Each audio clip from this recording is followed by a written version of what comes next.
Suits up!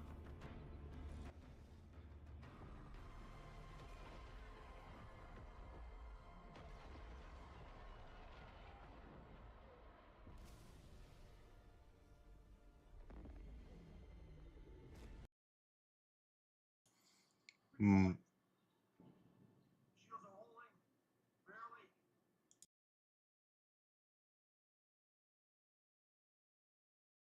Mic check 1 2. Mic check 1 2.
sure they'll find the Starfarer and You we'll have no misunderstand me, hassle. Mr. Wexler. I wasn't seeking your approval on the matter. I was merely informing you of my intent out of courtesy.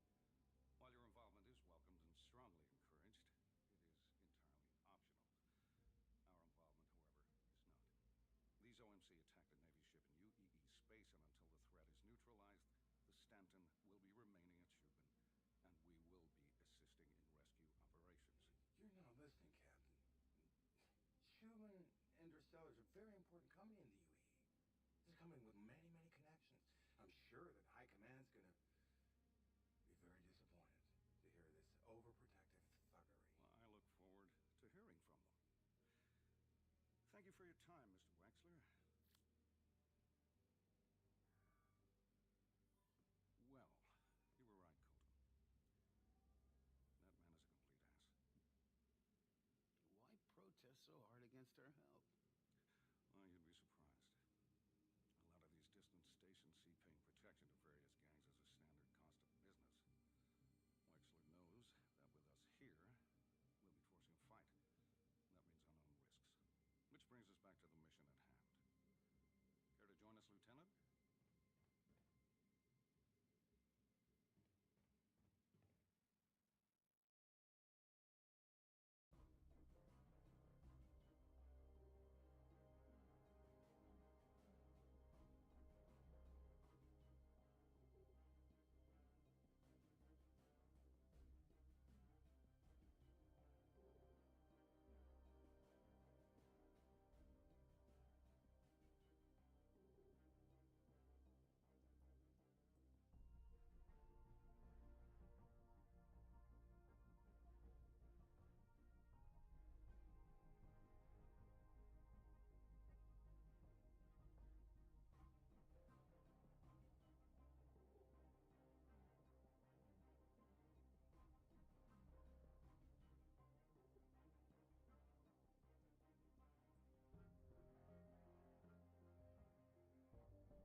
this.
What's up, everybody? Mic check, mic check. How's everybody doing today? We're gonna go ahead and get started. Yeah, 3D. I think they'll drop. I think that may drop next to PTU later on, probably this year. Yeah, kind of like they did Pyro. So probably, yeah, I would say they'll have it in PTU or Evocati for a little bit, and then they'll move over probably Q2. I would think to release, maybe, hopefully. Uh, could be there. But thanks everybody for hopping in. Definitely like, subscribe. Just the way this is going to set up. So we do have a pre-show now. Once we get that pre-show done, we will have, and sorry if I'm a little loud, guys. I got a new mic last week, so still trying to work on it a little bit. But yeah, we'll do a pre-show from 2 to 3. I think we have a giveaway at 2:59, so that's the minute before. That's for a CitizenCon digital goodies pack. Then we'll get into the rest of that. So live stream will be going on. I probably won't talk too much through that. We'll post some whoever wins. I think we've got 4 or 5 giveaways during CitizenCon, so I'll make sure I keep everybody updated on that. Hey, Big Nelly, how's it going, man? Appreciate you jumping on. Appreciate everybody on. But yeah, so definitely, if you guys want to win something, just make sure you're in chat whenever that time comes through. I know everybody's going to be doing a few things. 3D said my hopium says that they drop next with the Vandal attacks with the Stinger.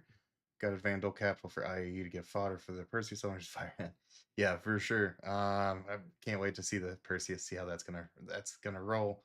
But yeah, Nyx will definitely be a pretty cool place. But getting back to the streams.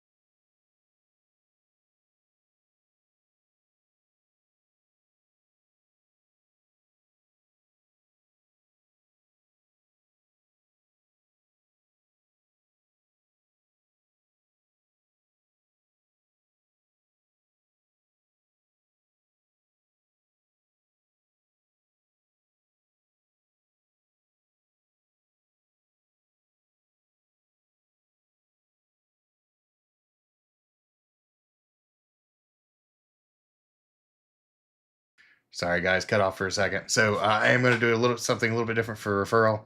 For the first 3 new accounts that use my account or use my code, I'm going to give away 3 new starter ship packages. So there's like a C8X, a Golem, and an Intrepid.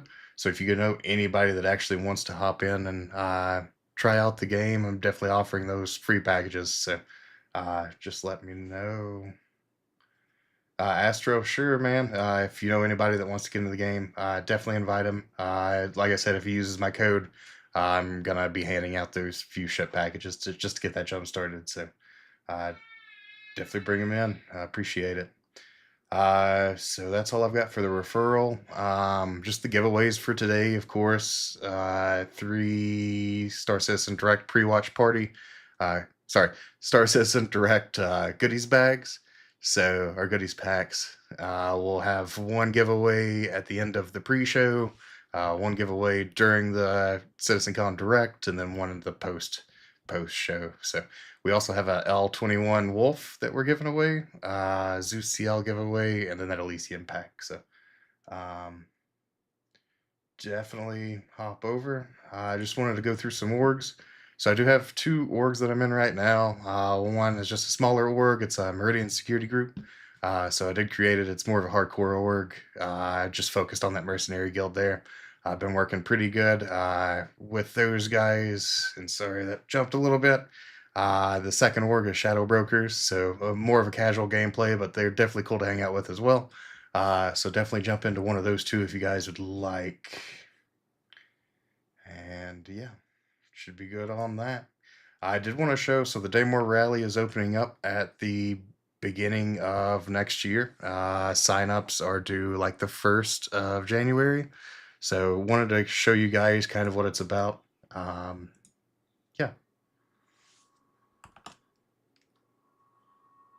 You may think that Daymar is straight up just a desert planet, or desert moon rather. It's really not. The rocks will blow you up. The caverns will blow you up. Practically everything will blow you up if you're in a bad spot here, so you have to be very careful.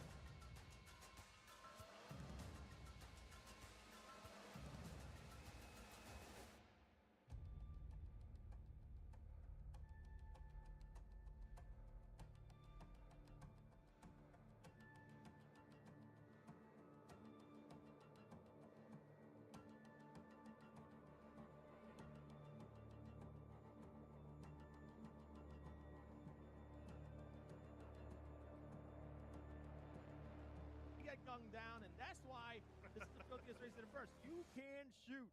If you see someone, you shoot him. Oh, the barrel roll, baby!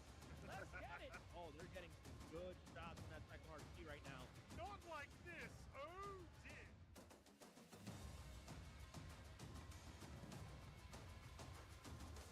Oh no, and there he goes! Barbecued! Here we go, Kronzi. Our first checkpoint landing here at Eager Flats. I think this is Garden Racing 2, if I'm not mistaken. So the way they need to check in Kronzi, they need to get on their vehicle and get inside it.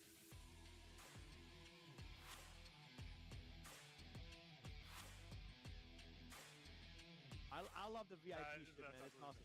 Oh, for sure. It's super, super cool. You know, we had a change to the rules this year. We can use the tractor beams now to right your vehicles if you do get yourself stuck in a way that it won't flip back over. So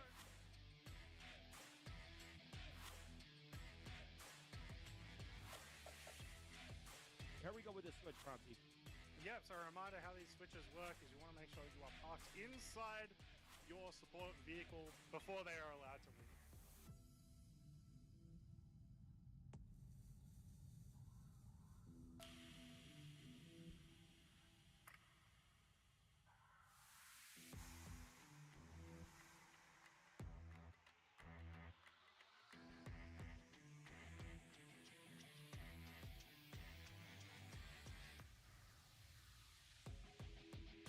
go. Here's one of our buggies passing right under the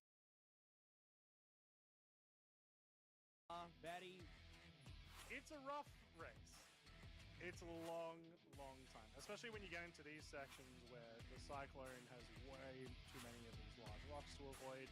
The caverns might not be here, but you know they have had to avoid those previously. It just takes up so much time. A nice quick swap of driver as well there. Swap out here, which is awesome. Getting this knock swap back.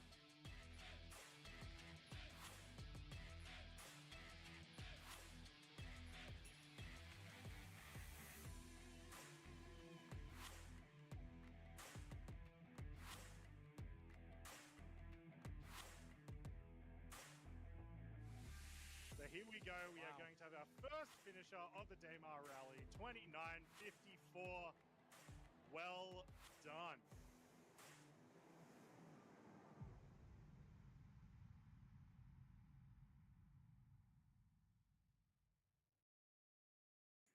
Perfect. So yeah, definitely cool event, guys. Definitely want to check that out if you guys can. Like I said, we've been doing it for the past few years, so that's pretty fun.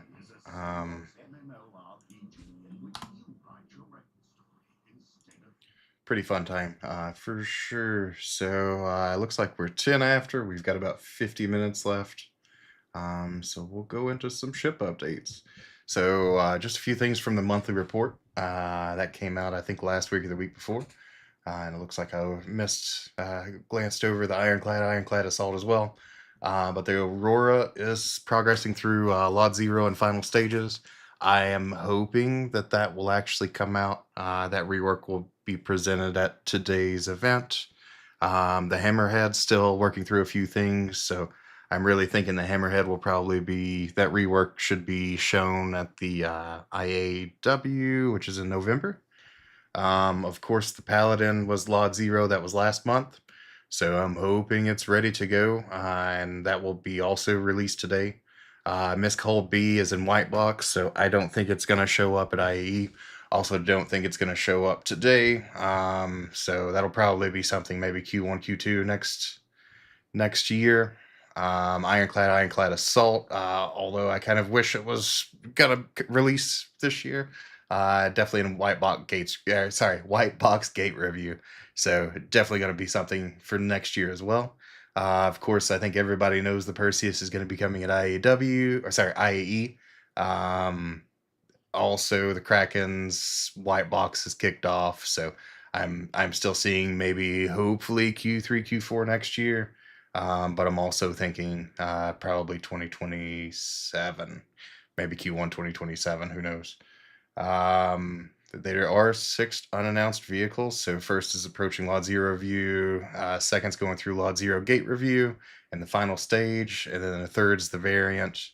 We'll get into that here in a few minutes, but I think everybody's expecting that to be the Apollo Hermes, which is the Apollo variant for, I've heard, cargo and also maybe data running. So there's a few things I think coming in, and we'll get through that here in a little bit, but a few things that I've been hearing that, that data gameplay actually might be coming in faster or sooner than rather than later. So there are 3 other ships. I think the 4th says it's past its gray box review in early September. 5th's moving through gray box, and of course the 6th is in white box. So not a lot to go with for probably 4 out of those 6 variants of those unannounced vehicles. But yeah, we'll definitely see what we can get today, and then later on into IAE. Sorry. Yeah, for sure. Perseus and the Paladin, those 2 will be really big ships this year. Can't wait to see those. I do believe I have the Paladin. I know a lot of people with the Perseus though, so that'll be fun. Just kind of a year in review from last CitizenCon. These were the ships that we already kind of have released there. So we should have a few vehicles there. We see the MTC, the CSV. Both of those Hornet Mark II variants. I think that was the Ghost and the Tracker. Of course, you have the Terrapin Medical, Guardian MX, not the Prospector, the Misk Fortune, the Apollo, Starlancer tack, and then we of course know this is the Perseus that will be out hopefully here in a few months, and then that was the Pioneer that they were going to work on. So we'll just go through this for a second. Yeah, so unknown ships to this point. There are 3 ships so far that we still don't quite know what they are. So the first one definitely still looks like an anvil variant to me.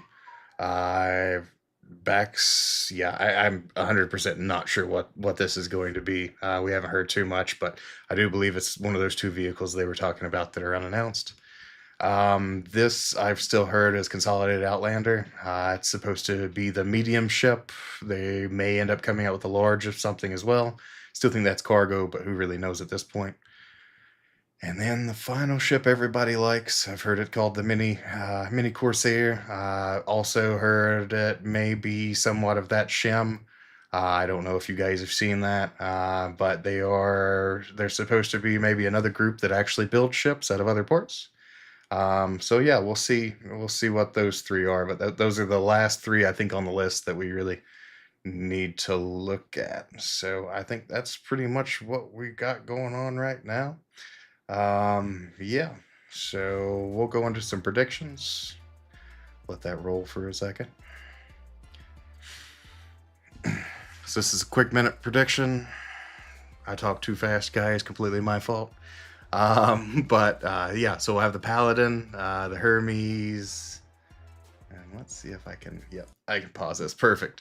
So the Anvil Paladin, RSI Apollo Hermes is a possibility there.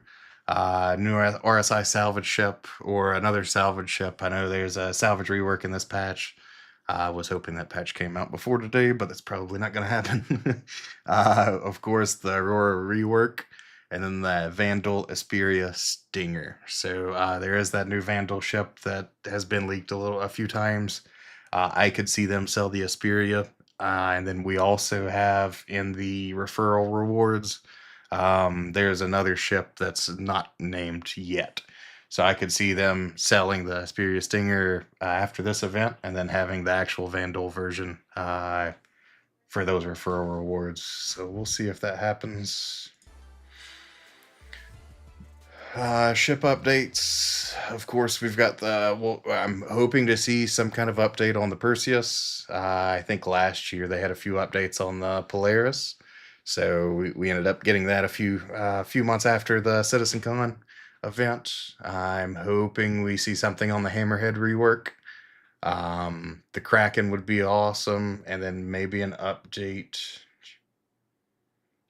Yeah, and then maybe the update on the Pioneer as well. So that's the ideas that I have for ships, I think, right now. So we do have the CitizenCon digital goodies pack, of course. There's a Paladin flight suit. I think everybody knows that's in that bundle. Also looks like there may be like a Squadron 42 Navy attire, dress attire. The light armors, it's kind of cool to look at that. I did a few high-res pictures on the light and the medium. So I'm almost thinking it might be a smuggler or like a kind of like a light armor with hacking involved somehow.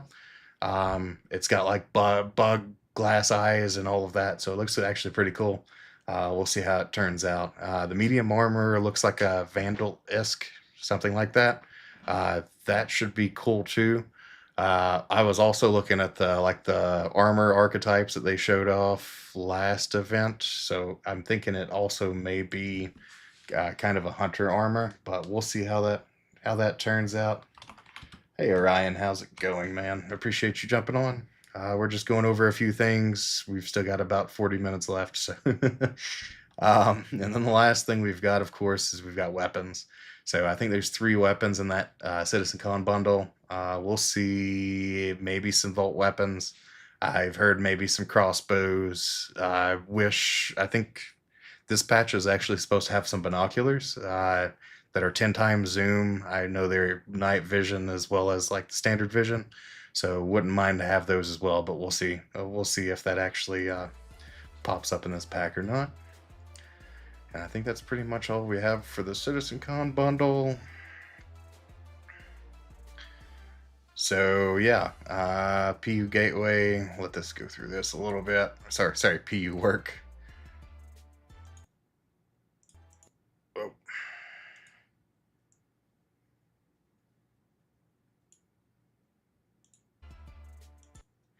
So Pyro Gateway reveal, of course, Hurston won that resource event a few weeks ago. So that gateway will be, I guess, sponsored by Hurston. So that'll probably be the first thing we see, I'm assuming. I would like to see the social app update. So they ran through last CitizenCon. I think it was just the organization functionality. There's some new party things, some new lists. You could put people on either a friends list or a do not contact list. There were a few other things too. So I'm hoping we'll see something, an update for that, as well as custom map markers would be nice. They also talked about armor functionality. So we did get the sniper armor in. You're not supposed to be able to be FPS pinged, I guess, in that armor. So I'm looking for more armor functionality for all the armor sets. I think it's funny. They don't want to sell ships without functionality, but they've been kind of okay releasing armors without functionality into the game for this year. So besides that, there are a few stealth things. I know they've got some slide mechanics that they were working on. Would like to see an update for that. I think there were some takedowns, some environmental takedowns, skill-based takedowns, and then restraints. So I'm hoping now that there are more and more missions that focus on stealth. I hope we get kind of an update on that.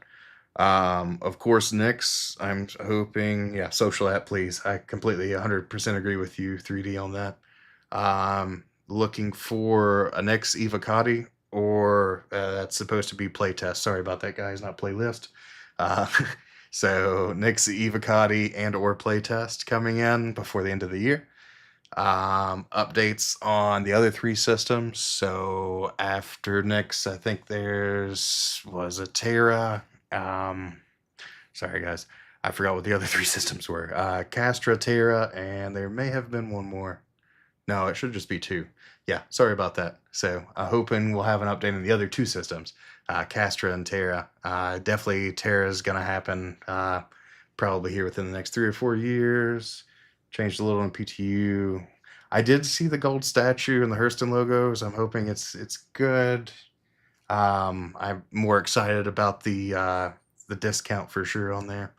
But yeah, I'm happy to see what it looks like in the PU whenever it's released. But that's awesome, Veda. Yeah, so going back to this, of course, base building. They were talking about that last CitizenCon. Hopefully, we'll have an update on that. I am expecting that to come out with Nyx. So whenever Nyx is released, hopefully we'll have base building like Tier 0. A few other things, new flight models. Hopefully I know that was in the some kind of playtest a few weeks ago. Hopefully we get an update on that. And then anything in engineering would be nice. I'm not 100% sure where that's at in its current state right now, but I'd like to have that. And then capital landing, ATC actually as well. So being able to refuel, repair, rearm, say on an Idris or a Polaris, that's supposed to be happening at some point. Hopefully sooner rather than later. But I'm hoping they discuss that here at this event. And then just some wishful thinking, just a few other things. So yeah, wishful thinking. I'm hoping they say something about crafting. I'm thinking crafting may take place after base building, though. I still don't think they have the full gameplay in for that. Base building might be a little bit easier. Repair gameplay, of course, I always love to see that. Waiting for my Crucible, but that may or may not happen. I'm thinking they've got a few other things that they'll need to do beforehand. So with the updates to salvage, I'm hoping ship refining ends up being a pain, or not a pain point, but hopefully ends up being something they work on, since now we have to refine both mining materials, mining resources, as well as those salvage mats. Custom markers, like I was saying before, hopefully that's in, but I'm not 100% sure. And then would love to see something to do with item recovery tier 2. So I believe tier 2 starts to get into, if you do find a ship out in the verse, you would be able to keep that. I know there's supposed to be some kind of dead switch that happened at some point. But yeah, we'll see how that turns out. And I think that's all I've got for that. So I am going to go back a little bit. I didn't spend enough time on the orgs. So Meridian Security Group, of course, more of a hardcore org, small org. We are doing escort services as well as QRF through Stanton, Pyro, and any other systems. We were in Fight or Flight last year as well. I guess that just happened a few weeks ago, the finals. Definitely check that out. That is also thrown out by Atmo Esports. So we do like the esports around here. But we are more of a hardcore org. So if you're not into that kind of gameplay, of course, we do have another org that I participate in on the regular. And that is Shadow Brokers. So they're more of a casual org, flexible business and security operations from the safest, most civilized, the sketchiest, and most dangerous parts of the universe. So definitely, if you're looking for more of a casual experience, I would definitely go to these guys. Pretty good guys over there. And then if you're looking for more of a hardcore thing, definitely pop over to Meridian Security Group. So yeah, hit me up if you guys have any questions on those. I think we really don't have too much going on after that. Would say, what do you guys think?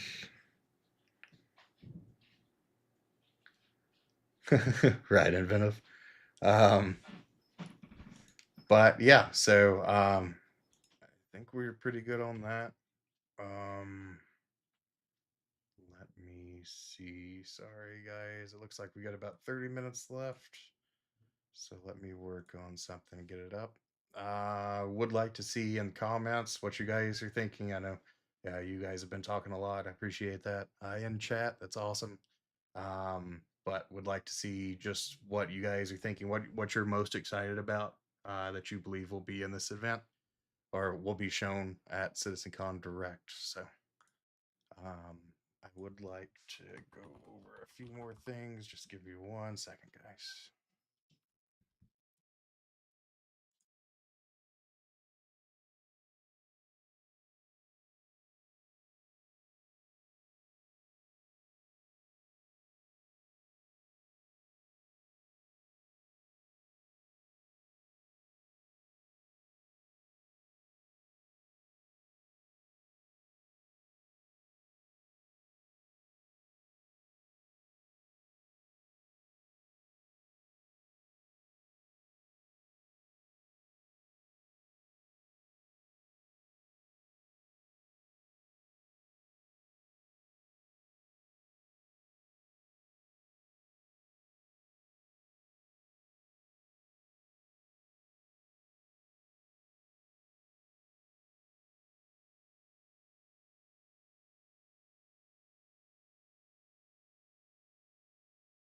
So I would like to just play a few things from the last CitizenCon while we have some time just to go over it. So we'll start with the social app presentation.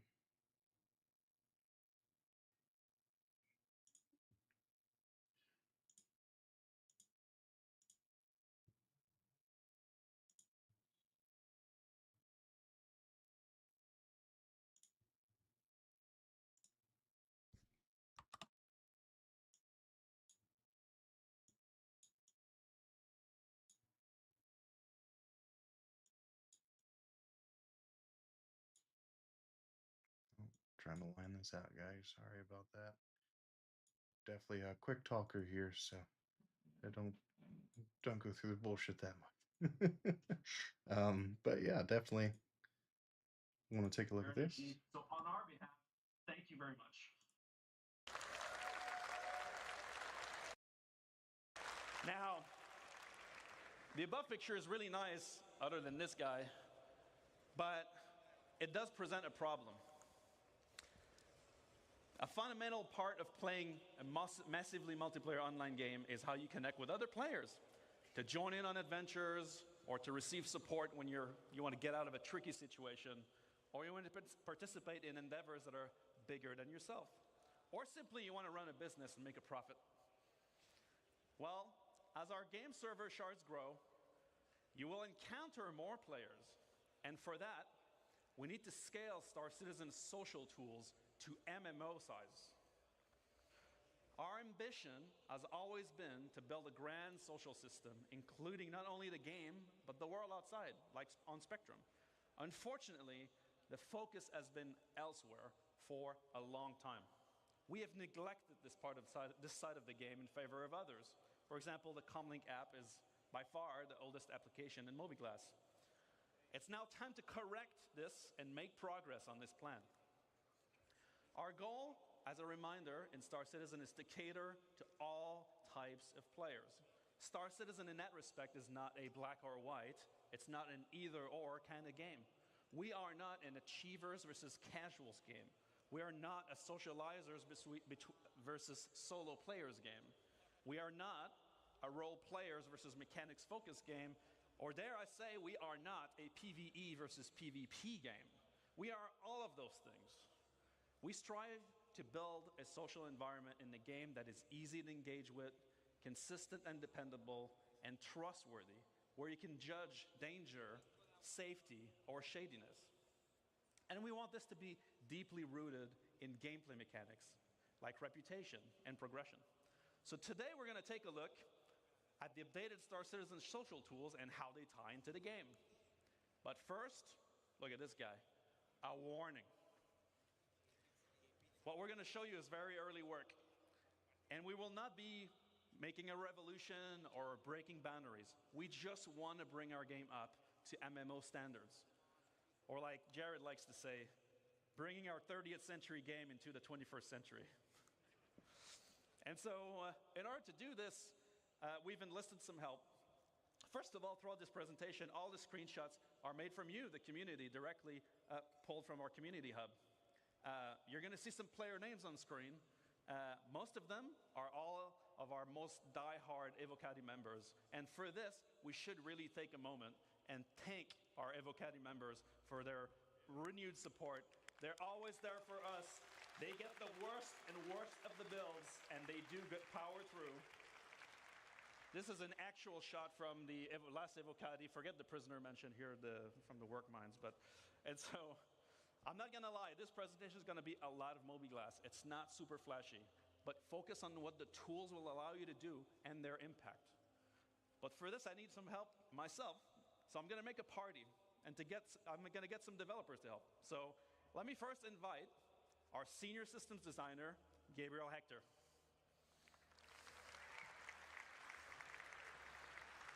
Hello, CitizenCon. Hope you're doing all right. And Ben, you forgot to cover the Swedish before in your earlier introduction, so tjena. Ah, nice. All right, we need some more. Let's invite Assistant Design Director, JJ, to the stage.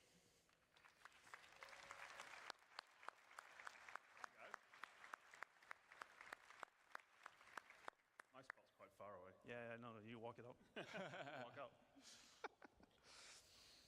Okay. So social universe begins with your friends. That's your closest group. It's the first go-to when you want to play. Our current friend system is dated, and it includes things that are, well, not really friends. So my first question goes off to JJ to kick us off. What are we doing to improve friends and friends management? So we're taking our oldest app in the mobiGlas, the Comlink app, and we're upgrading it to a brand new social app. And this is now going to be your one-stop shop for all of your friends and group gameplay. Now, this is the new and improved friends list. So you'll notice, sadly, one of our oldest friends that we all have is missing, though, and that's ATC. Sadly, our friendship has ended with ATC. What? I'll have no friends at all, then.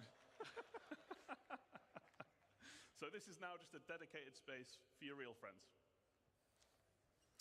So you're now going to be able to see what those real friends are doing with richer presence information.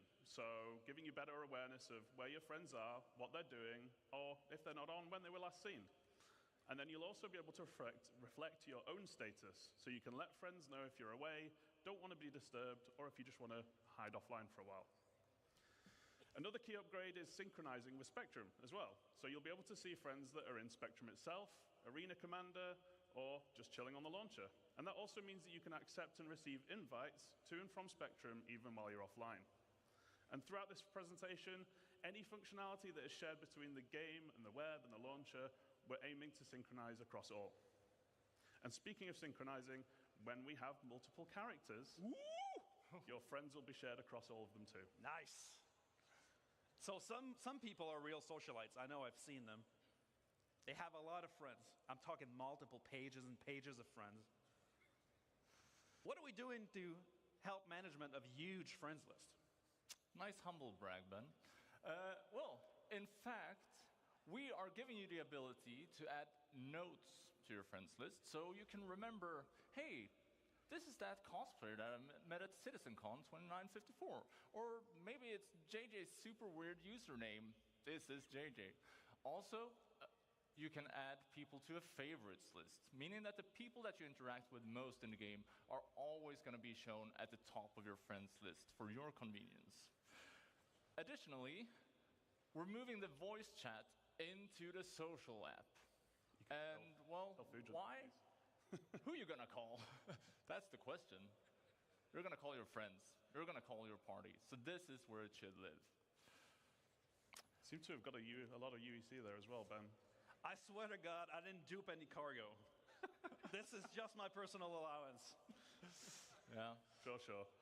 All right, so that's all cool for your close buddies, but the one thing that always happens when you meet people is that some of them aren't nice. Abusers, pad rammers, active griefers, you know? Currently, we can't do anything about that in the game. What are we doing to help the situation? So in addition to the friends list, we're also now going to have a block list. And we like to think of block people as reverse friends. They're just people that you really don't want to talk to anymore.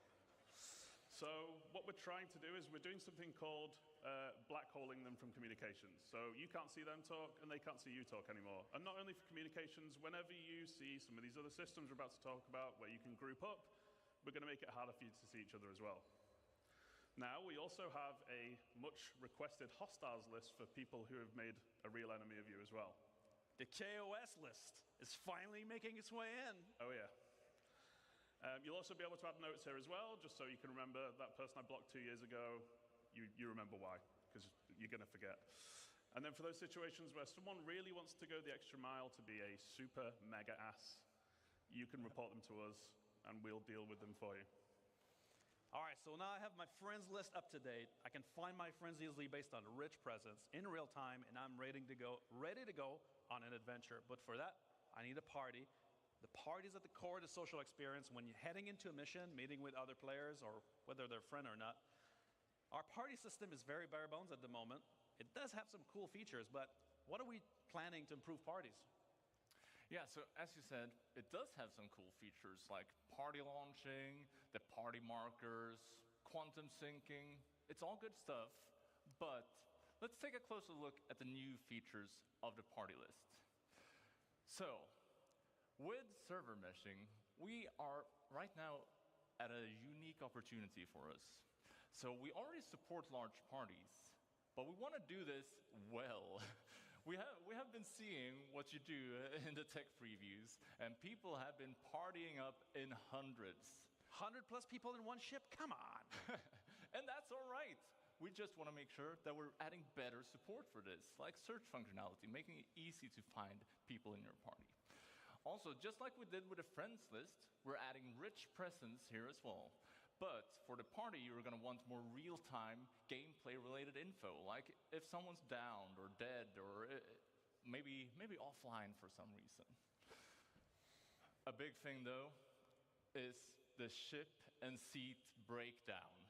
So, you will see. Yeah, maybe that's worth applause. So, you will see all the vehicles that your party members are in, as well as the seat that they are in. This will give you great situational awareness and allows you to coordinate better than ever before. It's essentially a mini fleet manager. Okay. Oh.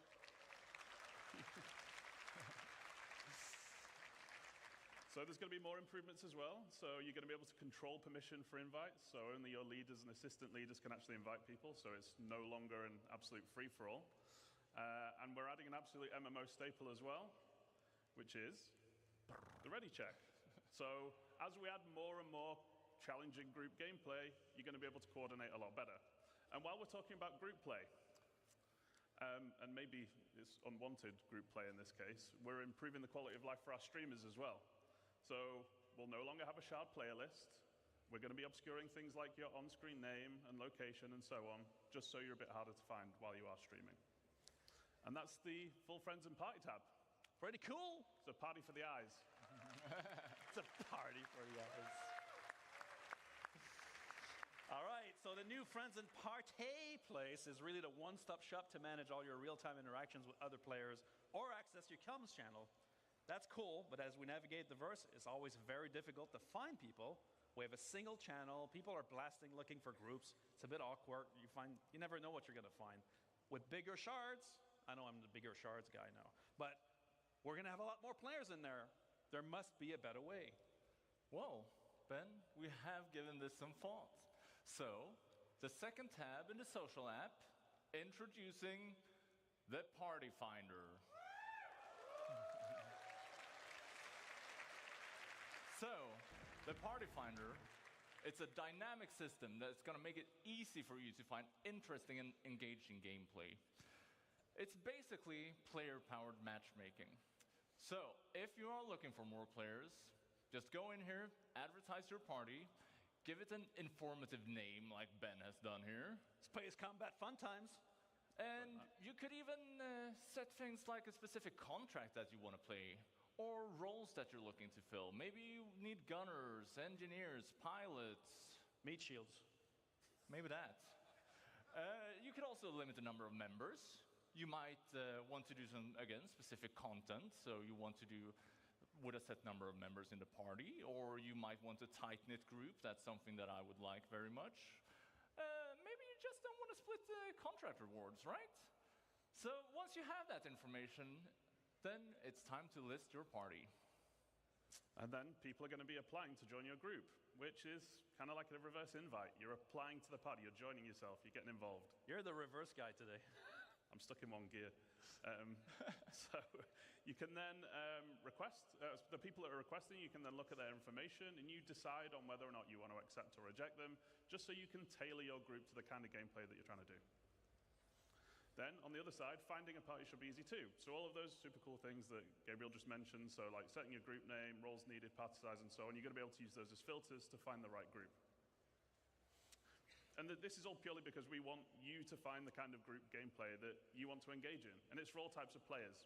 FPS combat, racing, beacons, roleplay, eating burgers at Whammers, finding cool vistas. It should always be easy to find action, things to do, and people to play with. So I can create a party from a couple friends. I can party launch into the game on the same shard. Then I can share my party with the Party Finder. And other people will want to join up. Now we're talking. But I'm curious, as we're going to get bigger shards, let's say that already, how will we improve communication? It's very much of a mess right now. Our chat's very bare bones. And voice comms, we never really know if they work. Well, let's chat about chats. So, we're adding options for you to customize the chat window, giving you the power to make the chat your own. We're also adding chat tabs. We're bringing back tabs. We're bringing them back from other games. And this means that you can set up customizable views, filtered for any area of the game that you are interested in. And Ben, you had a UI team make a little mock-up of some of the other functionality we're adding, right? I sure did. I also got them to add the combat login. That's sweet. How kind of you. So, first off, as we can see here, we're making slash commands actually useful. So no longer just chicken dancing and flexing. It's going to be able to help you send messages to party, to proximity chats with say and slash yell commands, as well as sending DMs to other players. What the hell, Ben? You said you were going to take Hey, that you out. wanted a real example. Sure. So, another thing we're adding is that we're giving you the power to share information more easily via links. So first off, here we have contract links, taking you to the contract manager for that specific contract. Cheesecake! Yes, cheesecake. Yeah, cheesecake is maybe better than Xenofret. Also, we are adding star map links. Let's have a look at what that looks like. This means that you can click the link and it will take you to the exact location in the star map, making it easy for you to group up.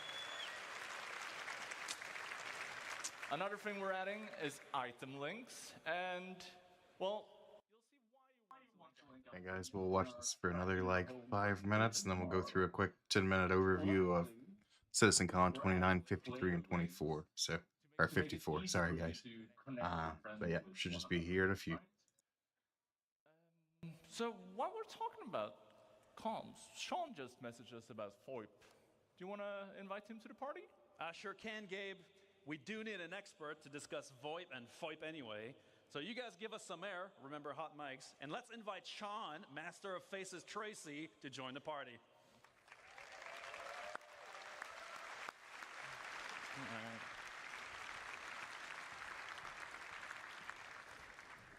Hey, Ben. Hey, How you doing? I'm good. Hello, everyone. Good to see you all here. So, I've come up to talk a little bit about VoIP and VoIP. So, it's a bit of the communication channels beyond just text chat, right? All right, so VoIP and VoIP are our systems in-game. VoIP, Voice over Internet Protocol, and FOIP, which I termed way back in 2019, Face over Internet Protocol. So VoIP gives us spatialized audio where you can hear and be heard within the universe. Whether you've got a helmet on, you've got a different filter. If you're far away, you can hear that they're far away. But we added Face to that way back in 2019. So it's cool because you can place video calls, you can speak and see each other speak in the game, and you can take fun selfies like this. So again, I mentioned, it's back in 2019, so it's been in for a little while, but it hasn't really been updated so much since then. So the cool part about it, and I really got to mention, it's not a replacement for motion capture equipment. It's not a depth camera. It uses pretty much anybody's 2D-based web camera to track your face. So it can do great things, but it's got its limitations as well. What's kind of cool about it is that FOIP and VoIP are actually coupled. They're encoded and decoded together on the network super efficiently so that it's always in sync, and anybody that's worked on facial animation with audio data knows that sync is super important. So it's been used in expected ways and unexpected ways by the community. Let's have a look. This is Wallace Clem. Clem? What is it? Seems someone's on our case. One of our Ninetales facilities was sacked last night. Total loss. The bunker was destroyed. Fuck. And 3, 2, 1, go.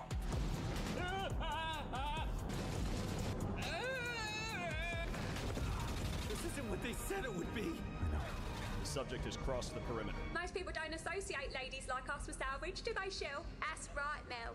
In fact, we're the best in the whole system at salvage, aren't we, Mel? That's right, Shell. And you look like you get about a bit. I'll do it. You need a break. What? No.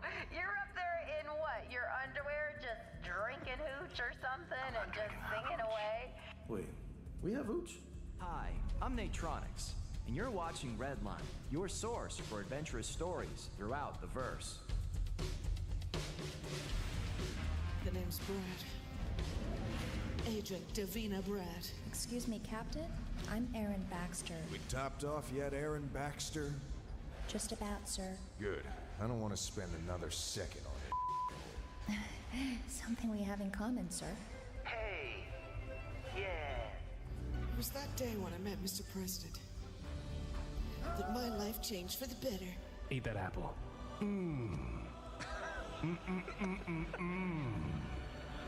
Apples.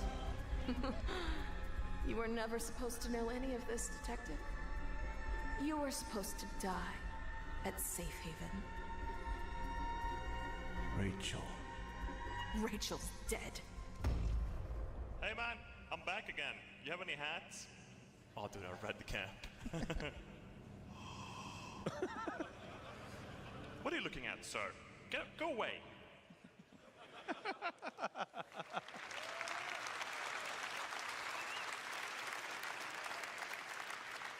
So that was all content made by the community, and I love it. I love it. I think it's awesome, bugs and all. But there's probably some improvements that we can make for that. So one of the big ones that we've made is head rotation tracking. It's actually something we were already doing to do head tracking in first person, but we never could move the head around on the actual character itself, which we've been able to do. Some cool stuff like range of Jared? Yeah, Sean? Can we just, let's just do a fake video call. Can we do a fake video call? Oh, you know we can do a fake video call, Sean. All right, cool. So let's call one of my guys, Oliver Cook. He's been working on some new tracking updates.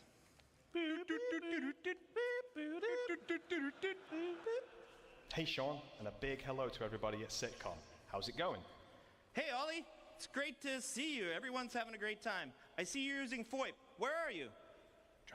That's correct. I'm sat here in the comfort of my own home, talking to you via the power of FOIP and my webcam.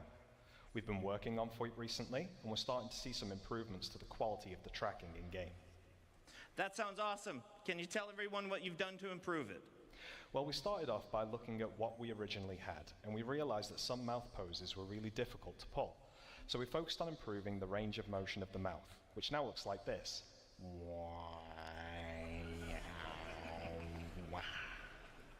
Hopefully, you can see there's more of a one-to-one relationship with what's going on in my webcam.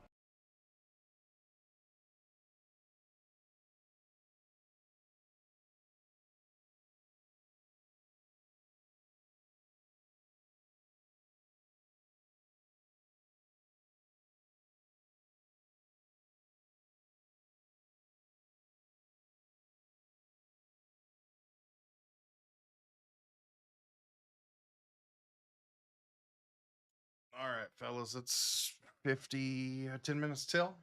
So just gonna go over through a quick rewind for 2953 and 2954. So 2953, of course, CitizenCon. Those were separated into there. We did have the story engine presentation, going over kind of fire, water rendering, Starcloth, Maelstrom. Of course, we haven't seen too much from this, I don't believe, besides water rendering this past year. Shaping the verse was the second topic there. Just a few things on the resource network and engineering. Talking ships, there were 5 new ships in 2953. Talked about the Idris, the Javelin, the Merchantman, and then a Vandal ship rework, which hopefully we will see here in the next 2 hours. The Vandal rework, of course. Navigating the universe, that was going over the new HUD, new MFDs, maps, and then custom markers. We talked a little bit about that. The next thing we had were character advancements. So armor, hygiene, Starcloth, and hair. Life in first person was going to go over EVA and ladders, which they have put those in this past year as well. And a stealth update. So we didn't go over that yet, but they did have, like I said before, skill takedowns. The more takedowns you do, the faster and quieter you actually take those people down. Also went through some restraints.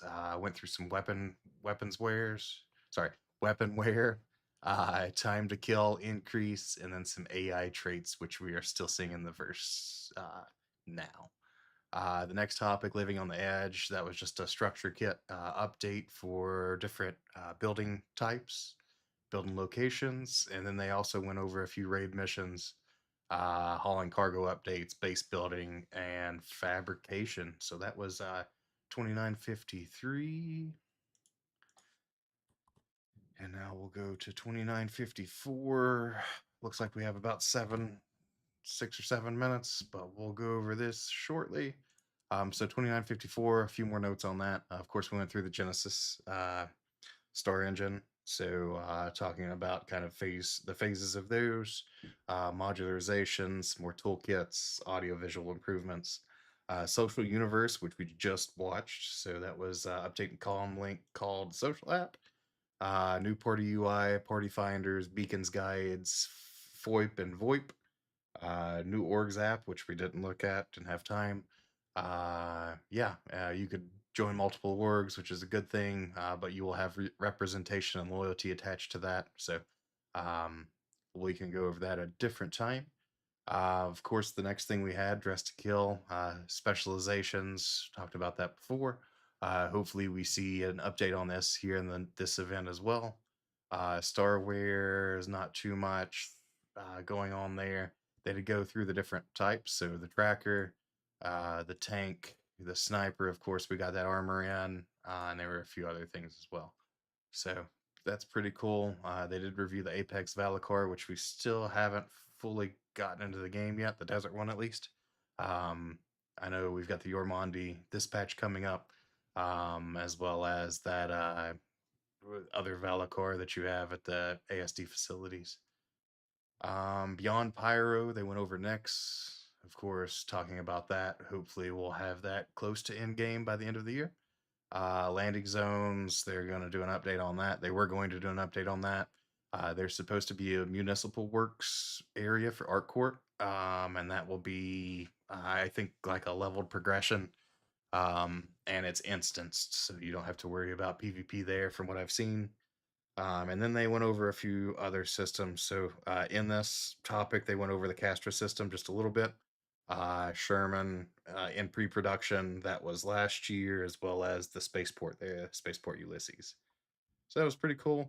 I had the big talk about Squadron 42, crafting your home. Of course, they were talking about crafting there, talking about blueprints, and then base building in general. And then they went to Captains of Industry. Talked about the new ships that they had.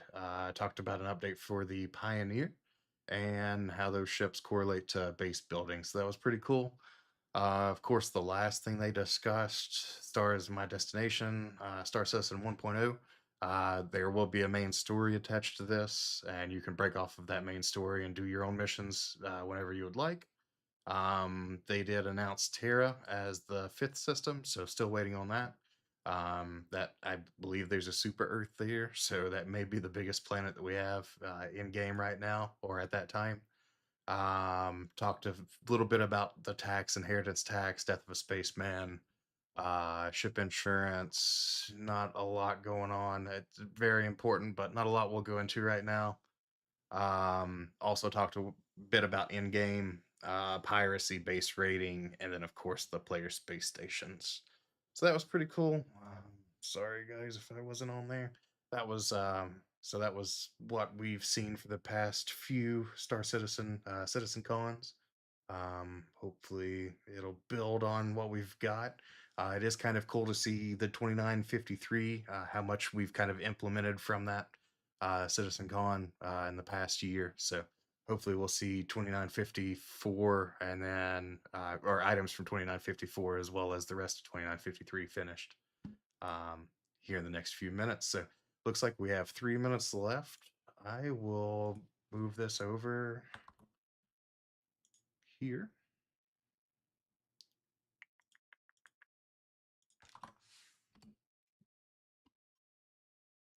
Nope.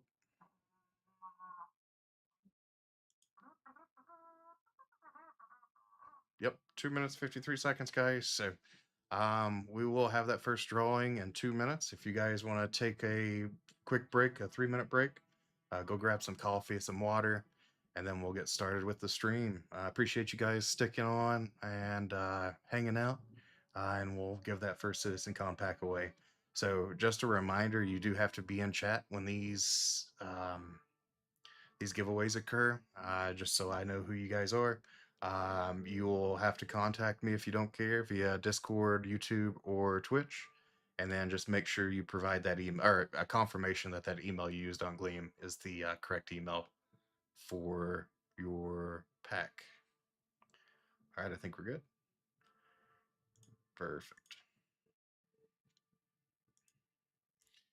And I won't talk too much. I'll be on chat for this, but I will not talk too much during this event. So let everybody listen in for themselves.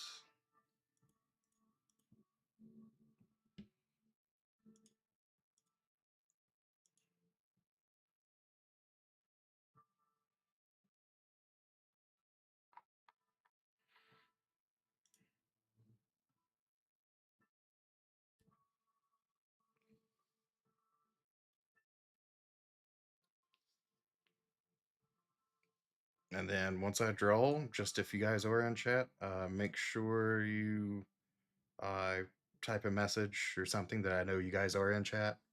And then we'll go from there.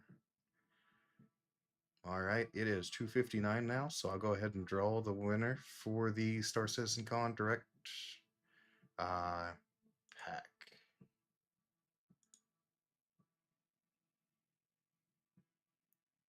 So Astro Suit Zero. Astro, are you in chat? You won the CitizenCon goodies pack. I know you were in chat earlier. Give you a few minutes. Make sure you message if you are. Does anybody see Astro in chat?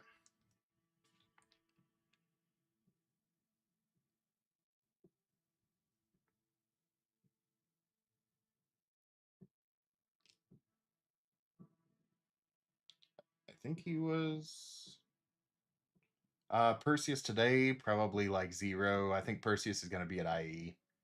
And thanks, Nelly. I think he was on YouTube, but let me double check. Astro Suit, are you in chat? I think that's you.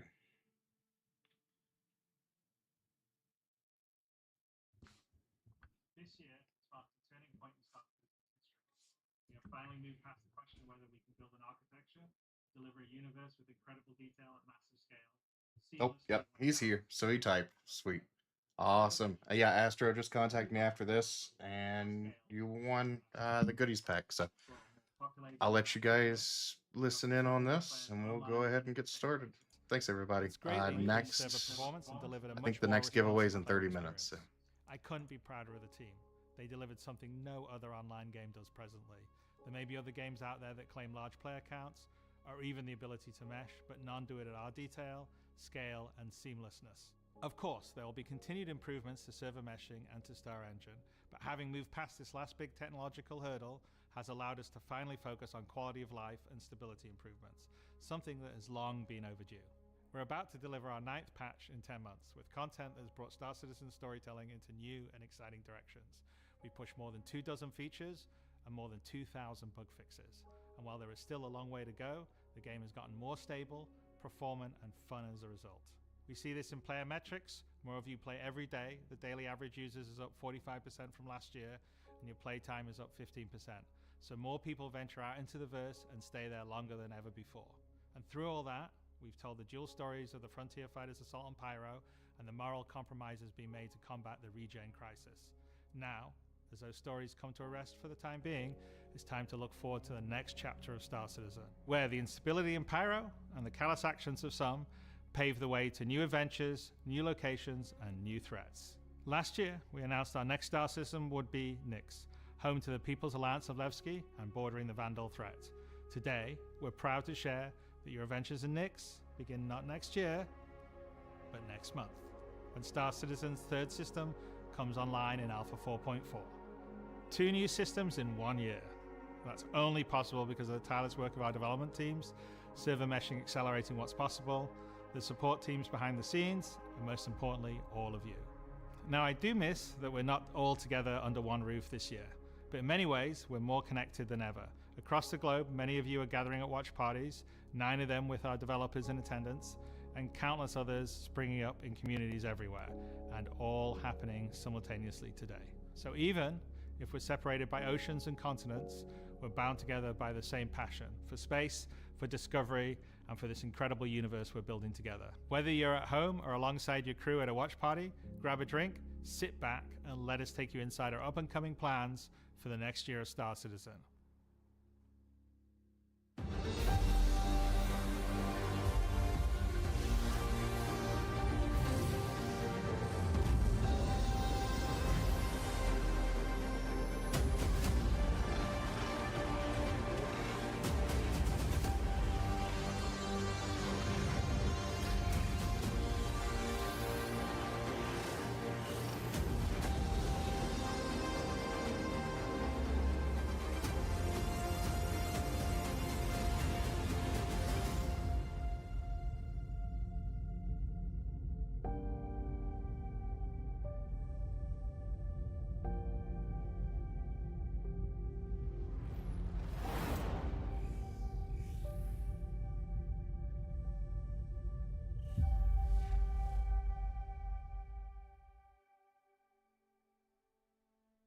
With the foundational technology now in place, the content development of the game is no longer restricted, allowing us to forge ahead with building out our first 5 star systems. Nyx will see the much-loved Levski landing zone added back to the verse, while also bringing you one of its most iconic landmarks, the Glacium Belt. Here, you'll experience a new combined arms operation that will introduce new factions and new adventures for you to discover. With this edition of our 3rd star system, we're also going to do something that's at the heart of the entire Star Citizen experience, and that is to build it right in front of you.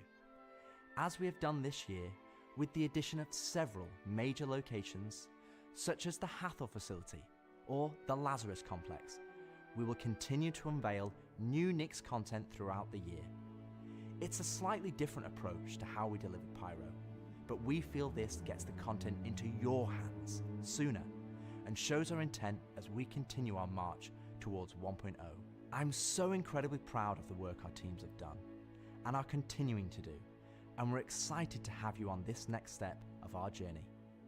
And as with any journey in Star Citizen, that begins with a little story.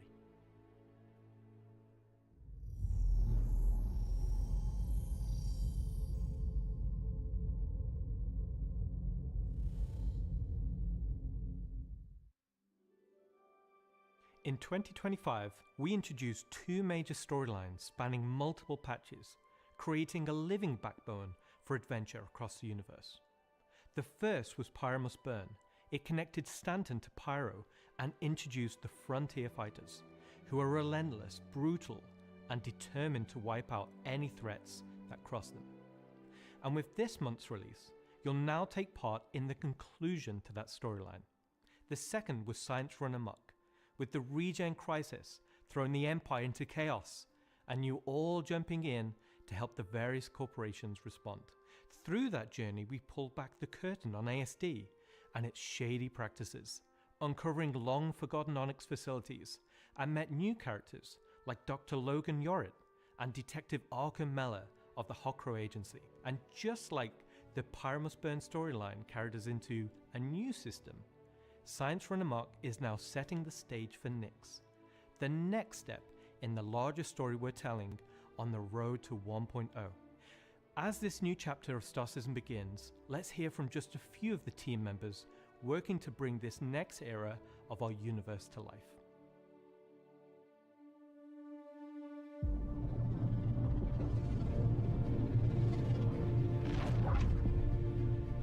When the Nyx system was first discovered, the United Empire of Earth, the UEE, came out and did scans and kind of found out that the system wasn't really worth settling. The planets were too hard to terraform, the resources were too tough to get, so they opened it up. And one company saw opportunity where the UE didn't, QV Planet Services. And so they expanded into the system and tried to mine as much as they could, making a very slim margin by the sheer quantity of resources they were pulling out. The system itself sort of ran its course from sort of a large corporate interest perspective, and then was mostly left abandoned. Now this ended up being the ideal situation for the People's Alliance, who were a group of revolutionaries who were trying to overthrow the dictatorship of the Messer regime that was going on in the Empire at the time. So they went to the Nyx system and established what became known as Levski. They wanted to make it everything that the UEE wasn't at this time. They set up what they saw as their ideal society, where everyone's voices would be heard, where everyone would be equal. But they've fallen onto hard times. So Nyx today is kind of at an interesting point in its history. Now that the UEE has kind of transformed itself into a democratic society, what is their role? What are the People's Alliance rebelling against? And they still see the Empire as being inherently unfair. They see their role as still trying to create a free and fair society. But on the other hand, they have more problems than ever, and there's new threats lurking around every corner. And they have to ask, are they prepared to handle that? Or do they need to turn to the UEE for help?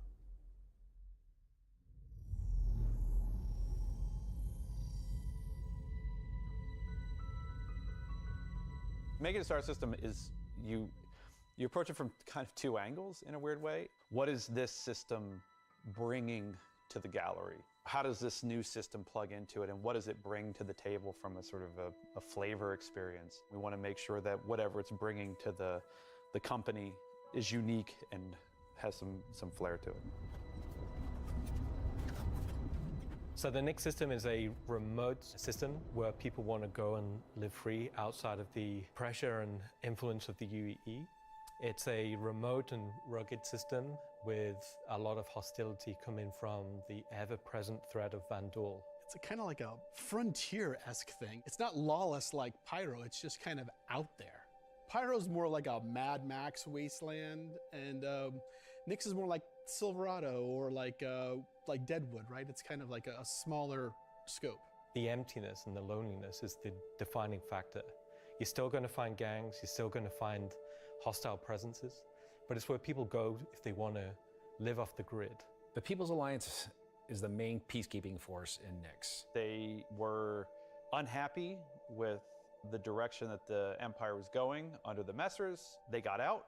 They said, we're just going to start from scratch, build our own society, but build it the way that we think it needs to be built. They're not perfect. They're just people, but they're doing their best. They want to help keep Nix safe and make it prosper.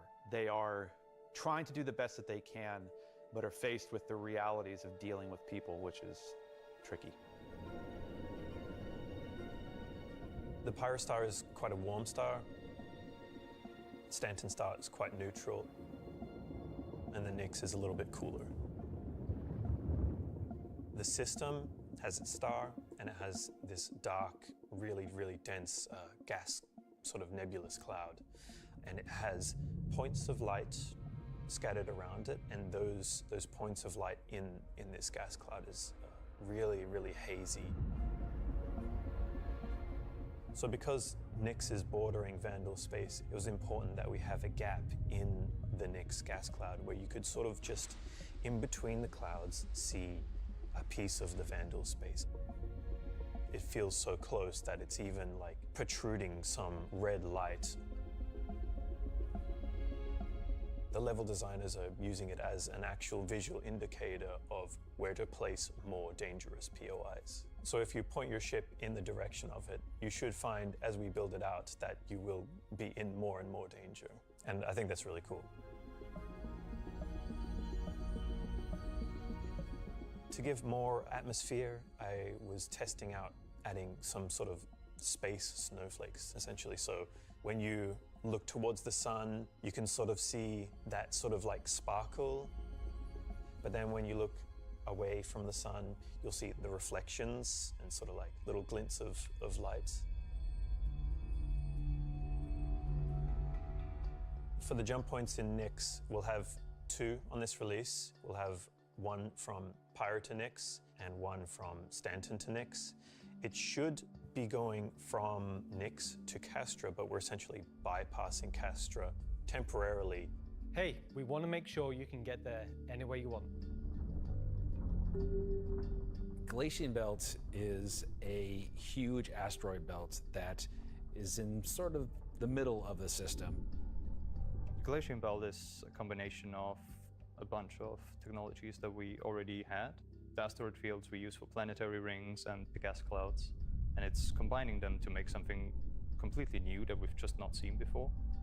It's full of resources that are still left unharvested because it's kind of a tricky spot for mining. It's not the easiest place to go, but that means that there's still a lot of opportunity for independent miners to go out there. So the rocks in Nix are a bit more sharp, like sorts of like icy look, rocky, cliff-like, very different from those in the Pyro and the Stanton. One of the big differences too is all of that extra added movement that just adds a little bit of extra flair.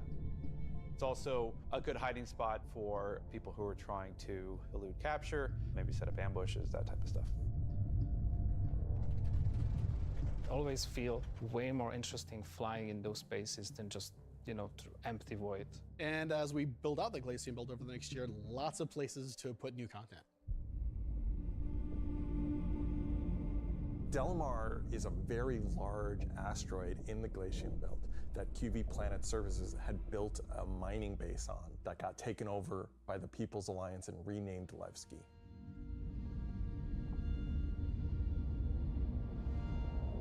Levski is our first and biggest social outpost for Nyx. It's kind of like the place where you stop before you do your panning. So it's kind of a San Francisco before you go out to the gold rush. It's going to be the central hub for trade and hauling and all of the commerce within Nyx and also from Nyx to other systems. But it does have a CD underlayer to it. Over the years, we are sort of improving the generation method of those asteroids to culminate towards this specific point to make large, explorable location. When you fly towards the Levski, you see this huge gas ring around it, scattered small, mid-sized pieces of the asteroids. Well, Levski is immediately apparently unique by the fact that it's a facility clamped onto the side of an asteroid. The breathtaking views of looking into the belt instantly gives it a unique charm and flavor.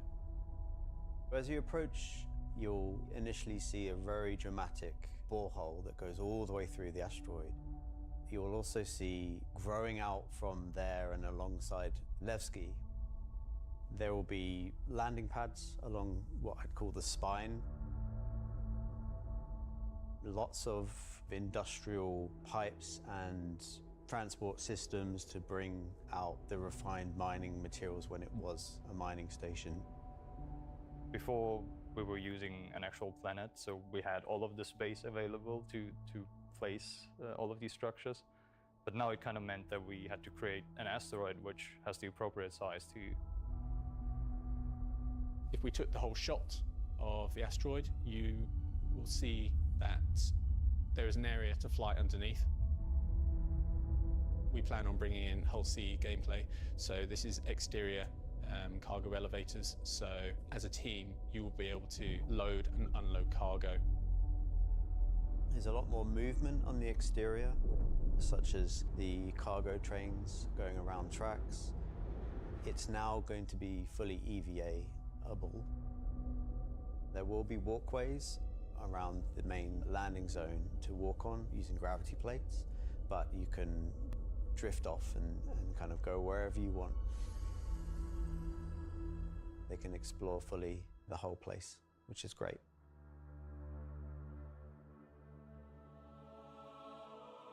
Unlike the majority of anarchists living in Pyro, there are people here in Nyx that care.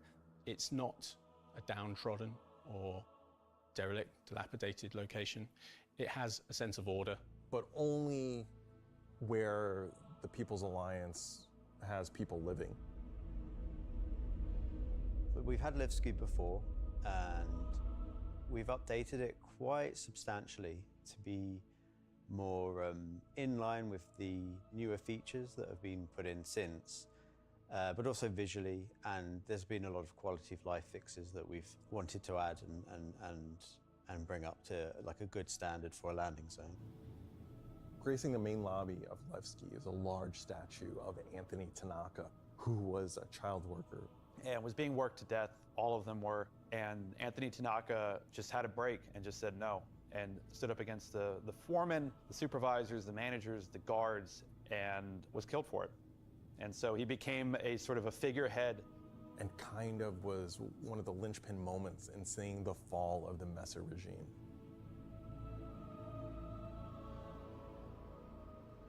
So if you take the elevator up to the top deck, you'll see the top view and the cargo area as well. So you can go through the cargo shop. You've got your normal kind of cargo needs. You'll have ability to trade and buy your tractor beam and other gear that you need.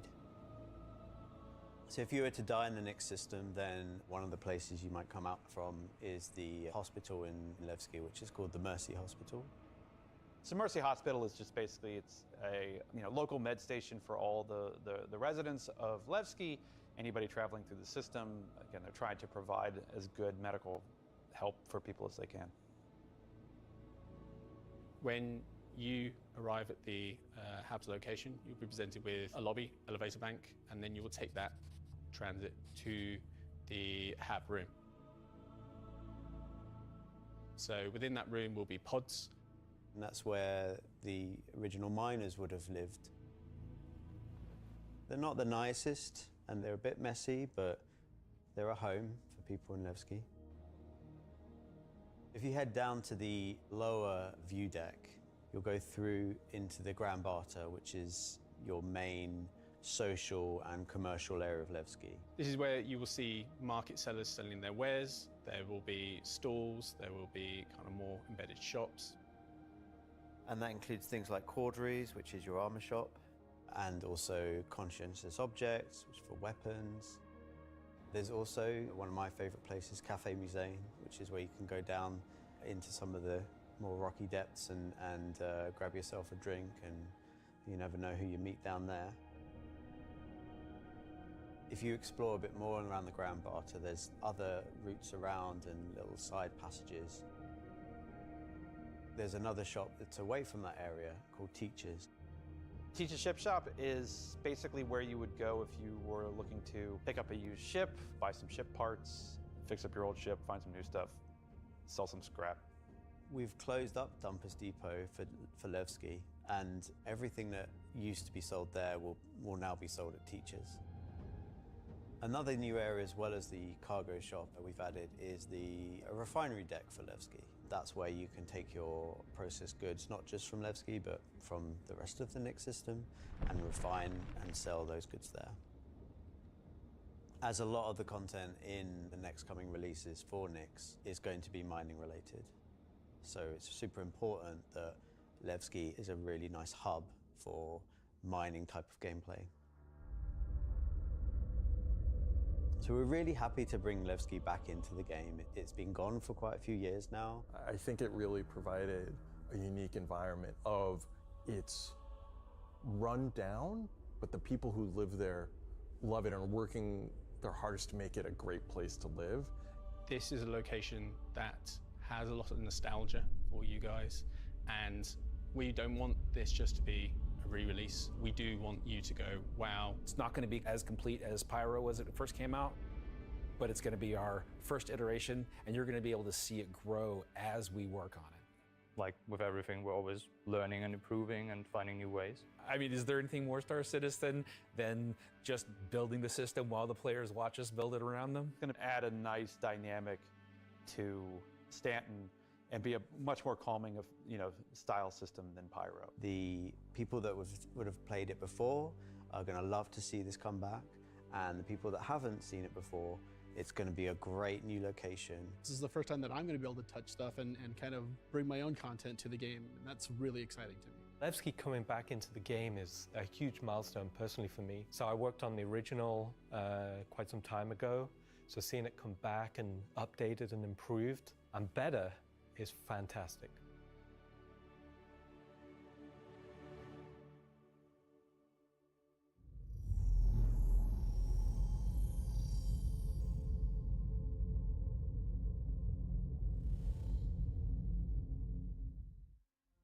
So we've talked about Levski, we've talked about the Glacian Belt, but you're probably asking yourself, what's the new gameplay activity we're going to be doing?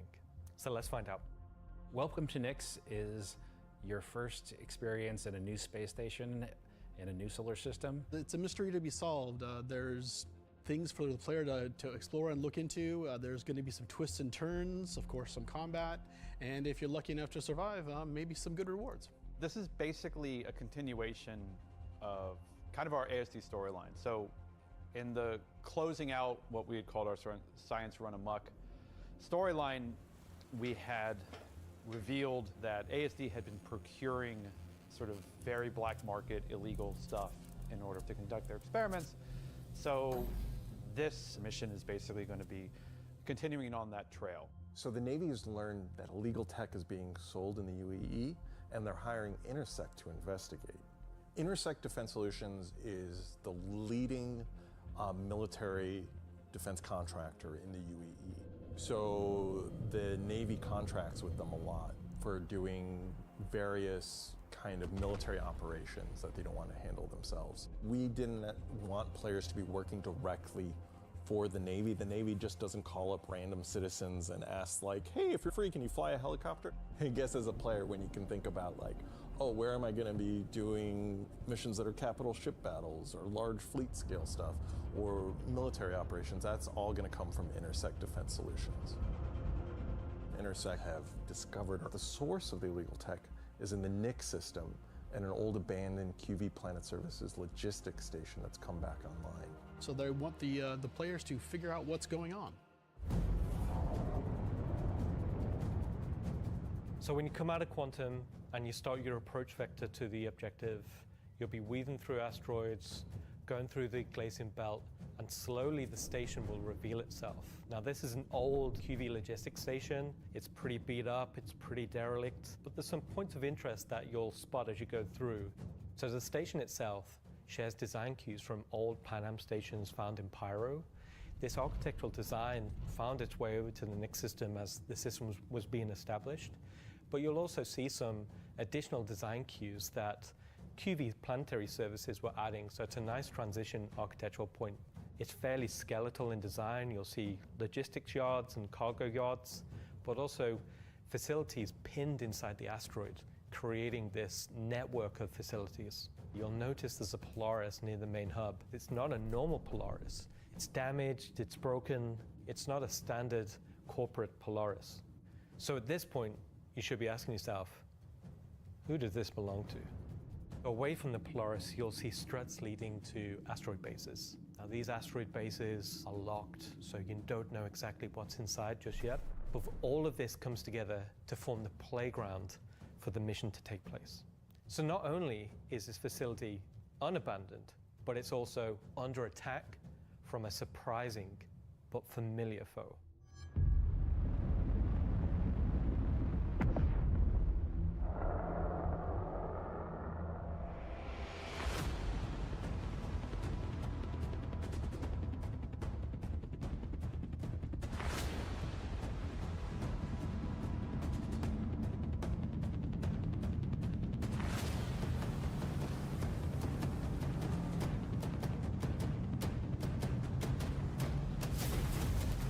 First time in the PU, the Vandal.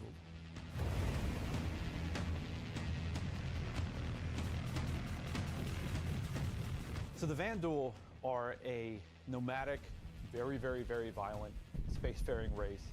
They've been striking out against outposts and such in the NIC system. They don't really know what they want, don't know why they're doing it, but it seems like whoever's running the station is really pissed them off. Vandal raiding parties have been arriving in the system, and they're unaffiliated to any clan. There's small groups coming in and picking at them. But as time goes on, those raids are getting bigger and more frequent. There'll be the scythes that you're familiar with, glaives and blades that we all know and hate, and a new craft for the PU, the Vandal Stinger.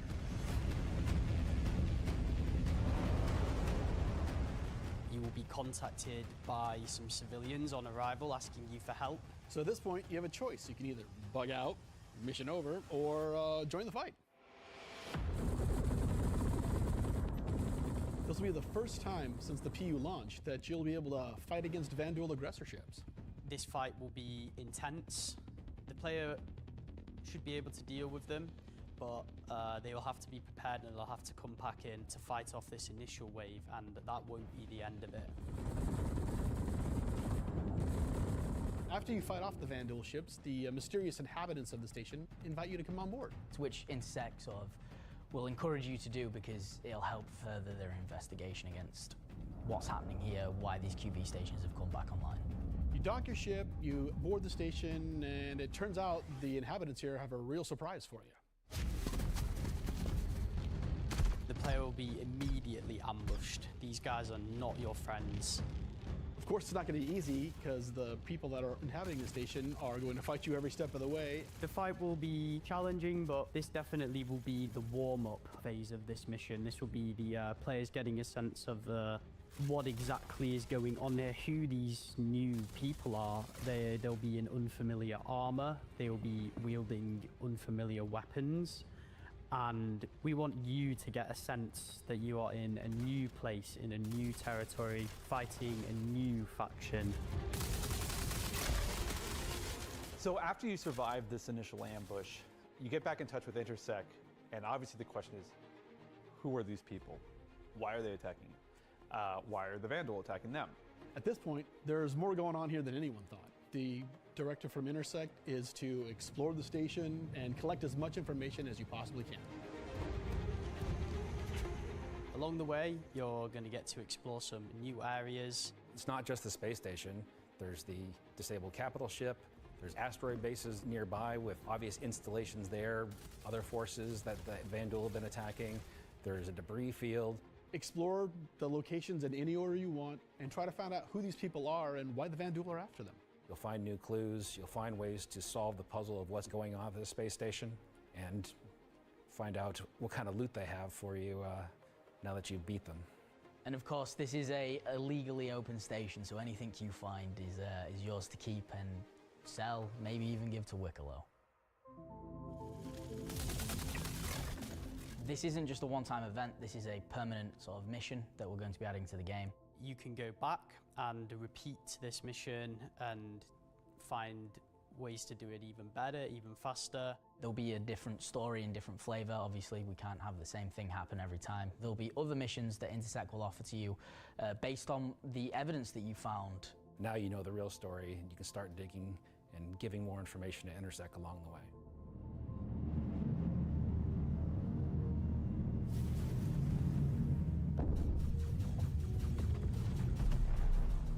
I'm super excited to finally see the Vandal in the PU. I'm excited to bring cool Vandal ship combat to SC. Players in the PU will now get to face down these awesome ships and get a taste of like we already have it in Arena Commander, where you get to fight the Vandal swarm, and being able to do that in the PU is going to be, I think, a heck of a lot of fun.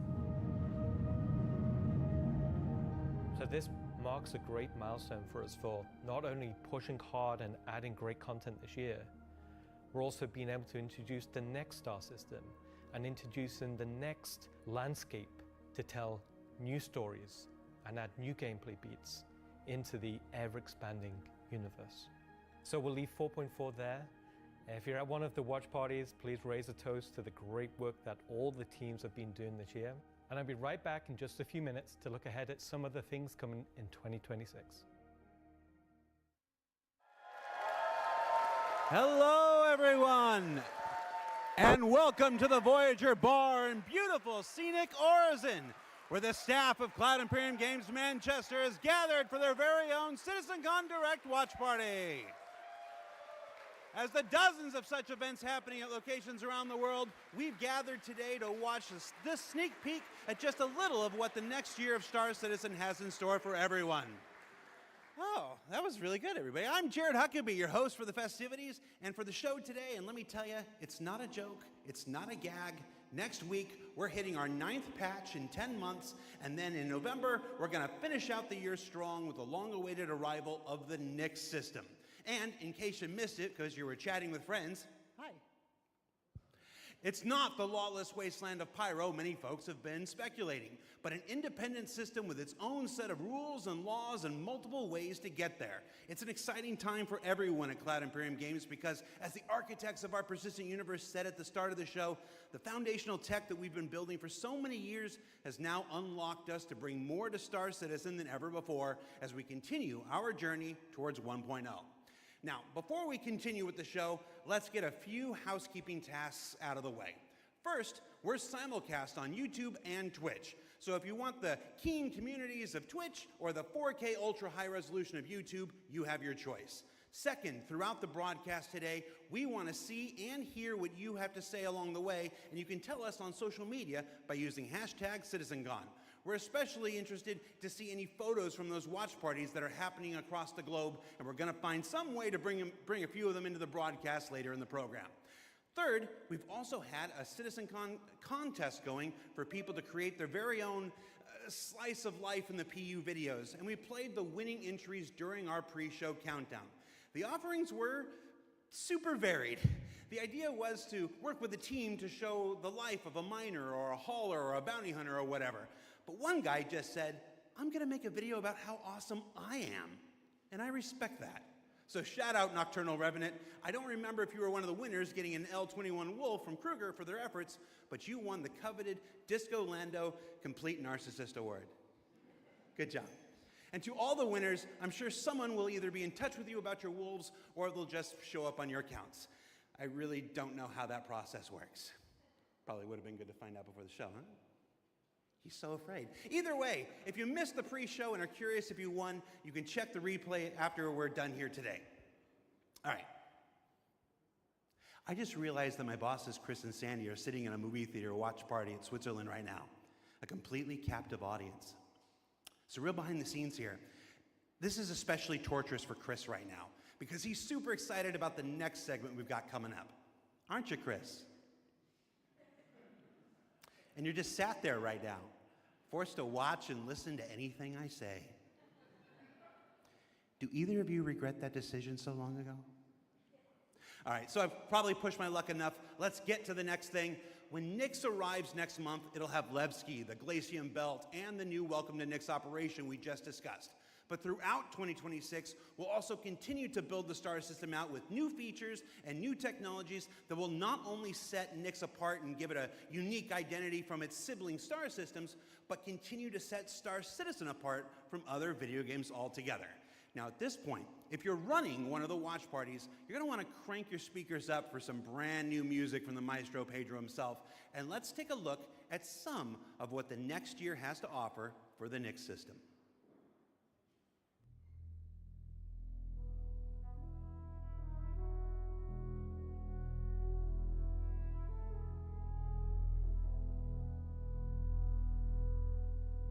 At Cloud Imperium Games, we believe art inspires the best technology. And through the development of that technology, it pushes us to create even better art. When Genesis comes to the persistent universe starting next year, it will change how you experience every world. And not just in the building of the new planets for the Nyx system. We will also go back through Stanton and Pyro and reimagine them through the lens of our technology. Previously, and more traditionally, we'd create slices of biomes, like deserts or forests. This approach moved us forwards and got us this far, but solving the scale was always tricky. And for Star Citizen, we like to do scale on another level. Issues like seeing tiling from our height maps from high altitude, or the unpredictable blending when two biomes connected, were common. But ultimately, things just never felt right.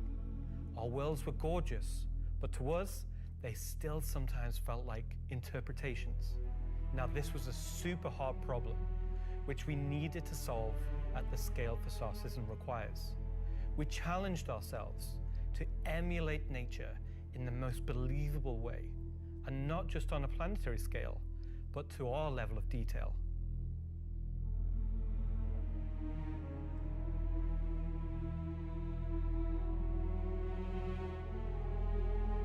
With Genesis, we've made a complete paradigm shift to how we do things. Biomes are now created based on the physical data sets, with the assets being spawned whenever and wherever the correct criteria is found. So when you see a forest or a meadow, it's no longer because an artist painstakingly crafted it there. It's now because it simply wants to be there. It fits inside our rules.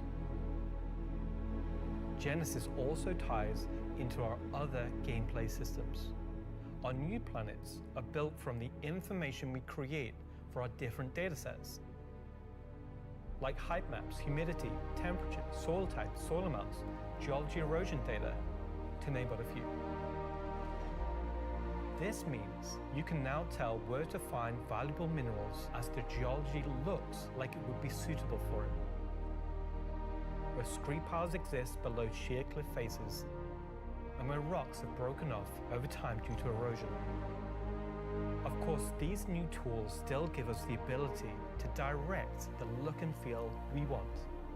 The attention to detail from the tallest mountain to the smallest flower is still our core DNA.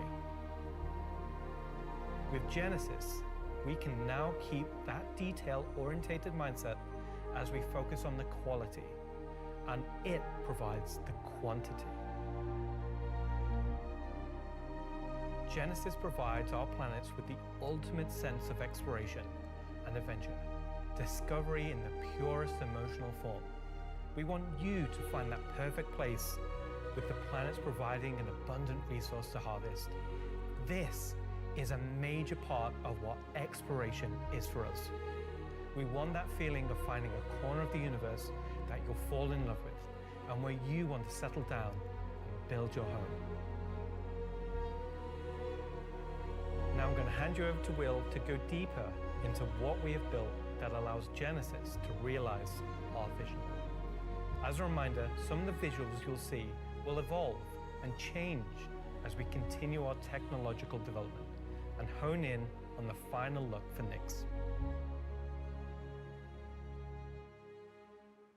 Thanks, Ian. So, in case it's not already clear, Genesis is our name for a group of technologies that are improving our ability to build worlds, refining those that we've already created, and ultimately expanding our persistent universe to the scale and quality that we all expect. I work on planet tech, so let's talk about how that's continued to evolve since our presentation last year. And instead of just highlighting some really cool biomes that we can create, let's go ahead and show how all this work applies to the upcoming planets of Nyx. So there are 3 planets in Nyx. Nyx 3 is a gas giant, and I think it's blue. It's not going to surface, I don't really know. Nyx 2 is a yellow, toxic, it's got like this high pressure atmosphere, and it's like a very volatile planet with high risk reward gameplay. It's going to have some really interesting biomes for you to discover, but for now, just know it's going to be dangerous, because today we're going to focus on what we consider to be the hero planet of this system.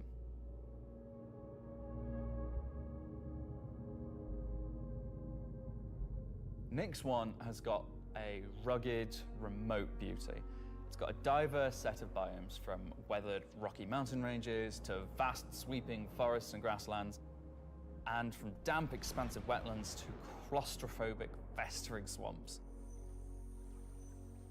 These core biome concepts give us a fantastic platform to hone our technology, in some cases because the current tech couldn't do them at all, or because we want to completely step up our game for them. So, let's approach this planet in much the same way that you, the player, will, from orbit. The orbit appearance of the planets going forward is far more tied to what is present on the surface. Previously, we had different data that drove the orbital and ground coloring. That's because the orbit was designed to look like vegetation that we'd place on the surface, and the ground coloring was trying to be a mix of soil, rock, and the organic compound coloring that forms the kind of colors there. Now we author much more of the data in a unified way. When you look at Earth, you see blues and greens for ocean and vegetation, and brown or yellowy tones for sand and soil. We wanted to keep it as simple as that. The same set of textures and data that define the color of the soil, sand, and rock on the ground are used to create the orbital look. We then assess the presence of vegetation and competition between different species on each part of the planet, and use that to blend in tones of green, including variations due to species health and the current season. This creates a far more complete image and allows you to identify features, geologies, and potential points of interest all the way from space. Let's go down to the surface and start with something closer to what you're used to, but in a whole new light.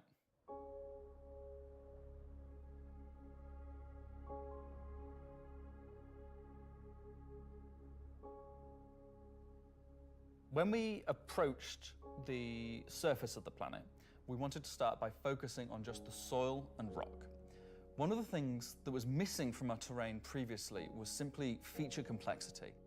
Looking at our contemporaries, we lacked detail at the ground scale. To combat this, we've added a new layer of data. That layer is called the medium tiles.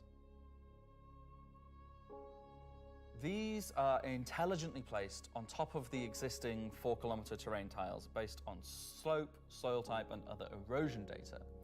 And these medium tiles don't just create height changes, they also bring in local erosion data both for soil and bedrock size values.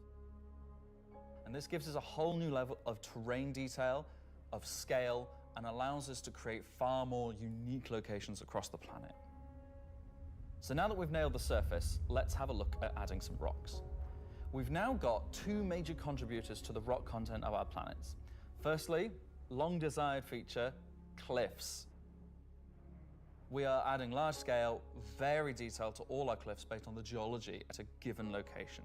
This adds an exciting new dimension to steep slopes that we simply couldn't get before. The second is a big one for you ground vehicle enthusiasts.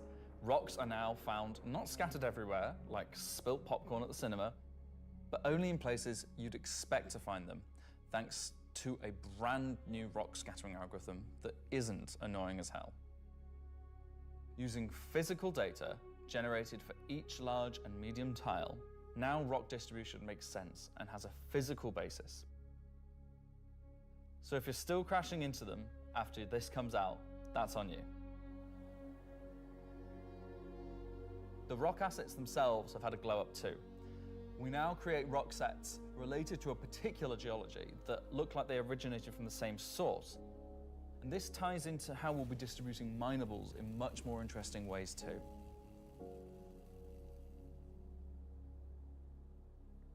So now that our base terrain and rock scattering looks good, let's add some vegetations and explore some additional biomes.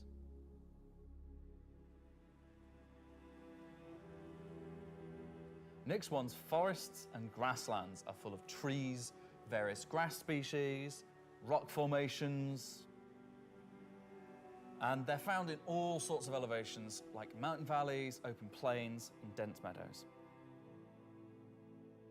And when we start to add a bit of fresh water, they begin transitioning into more wetland-type biomes. And while forests are super cool, let's focus on the grasslands and wetlands today. So, how are we making these look so great? Obviously, we've had grass before, but never meadows of it, because until now, we haven't been able to spawn grass in large enough quantities or effectively represented at distance. So we're stepping up our game in terms of spawning, shaping, and shading grass. With Genesis, we now leverage GPU spawning to create vast quantities of assets across all biomes, whether it be dense meadows or more complex collections of ground cover like you can see in these wetlands. We are also able to fit our grass tiles to the ground by conforming them to the unique terrain underneath. Now we can finally cover complex terrain shapes with grass and ground cover assets, and as a result they are now gravity aligned, meaning each blade is oriented as you'd expect and not sticking out like before.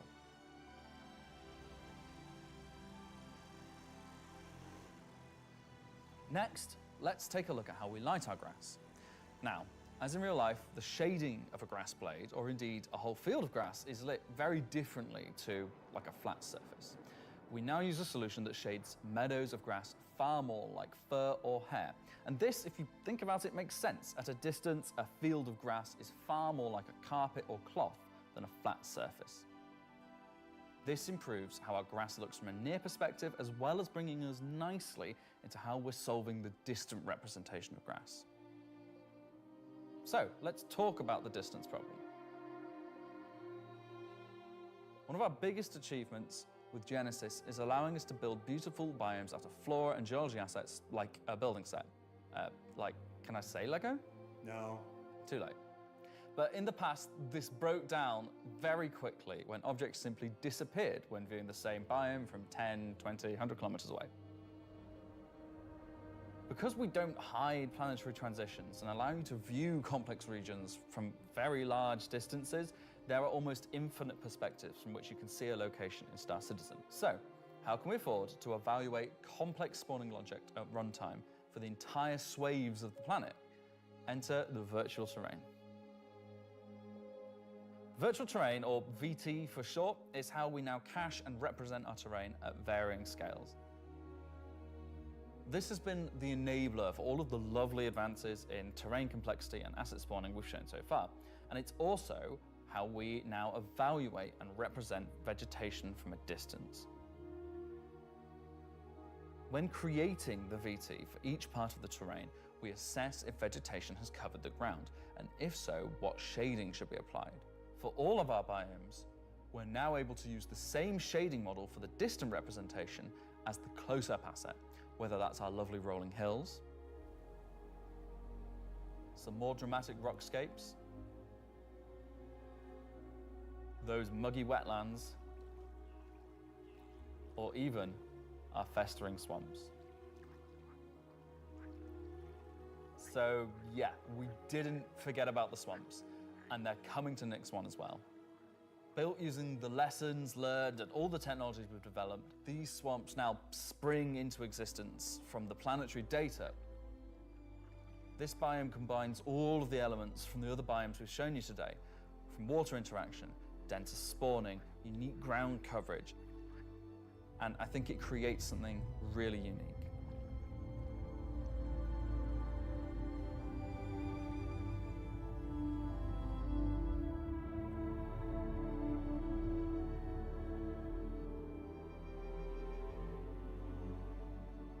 Anyway, that's our update on the Planet Tech portion of Genesis and how we're using it right now to sculpt the identity of Nix 1. And I hope you're as excited as we are to explore this and everything we haven't shared yet next year.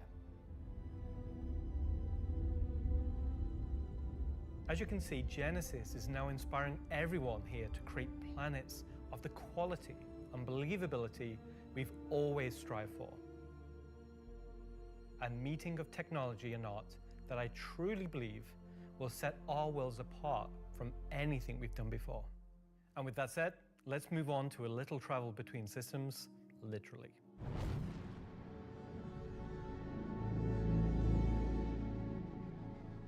Up until now, our mission system has been specific to the star system you're in, meaning a Stanton mission has to take place in the Stanton system, and a Pyro mission has to take place there. We've never been able to link these together, but with the introduction of our third star system, it's time for this to change. And that begins with the introduction of interstellar cargo. What are you talking about today? System-to-system hauling missions. Hauling is back. No one said hauling was gone. He doesn't even play the game? These are exactly what they say on the tin. Missions where you're going to start in, say, Stanton and end in Nix, taking various volumes of cargo between the stations. So there'll be high volumes of cargo that kind of fulfill the purpose for the Hull C and the other series of Hull ships. And there'll be a few sort of more direct routes. So you might pick up some cargo from Ruin Station in Pyro and go through the jump point to Stanton and drop it off there at one of the LEOs. So if you've never sort of experienced the jump point or going through it, these missions will require you to. They're no way limited. You can do them in any sort of ship you want, any size of ship. I'll be doing them in my Drake cutter myself, between Stanton and Nix. Just a Drake cutter. I've got a few ships, but the Drake cutter is really cute, so. One thing that we're looking to add with these interstellar missions is scripted combat encounters where you can be attacked by NPC ships. Maybe the mission giver has tipped off some pirates who are looking to get a hold of that cargo, as well as express missions, which means the deadline timers that you're used to in the regular hauling missions might get really tight and you've got to learn to be very fast. All of the love and care that has gone into hauling missions so far, with the logistical network and making sure they make sense within the themes of the systems, just as much love has gone into the interstellar missions we're making now.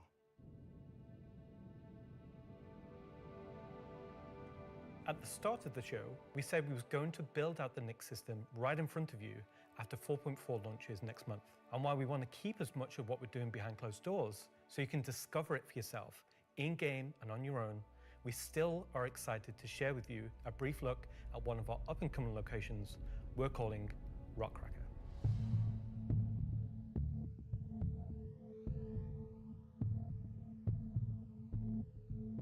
Okay, so Rockcracker, Jared, is our internal name. Rockcracker is where you have to crack a rock.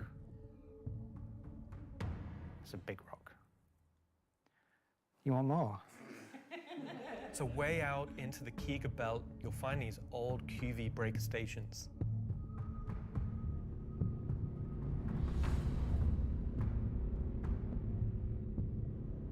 These were originally industrial facilities breaking apart large asteroids and mining them down. But since they've been mothballed and been left abandoned.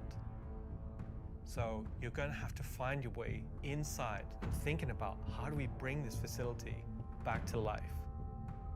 It's not just about flipping a switch.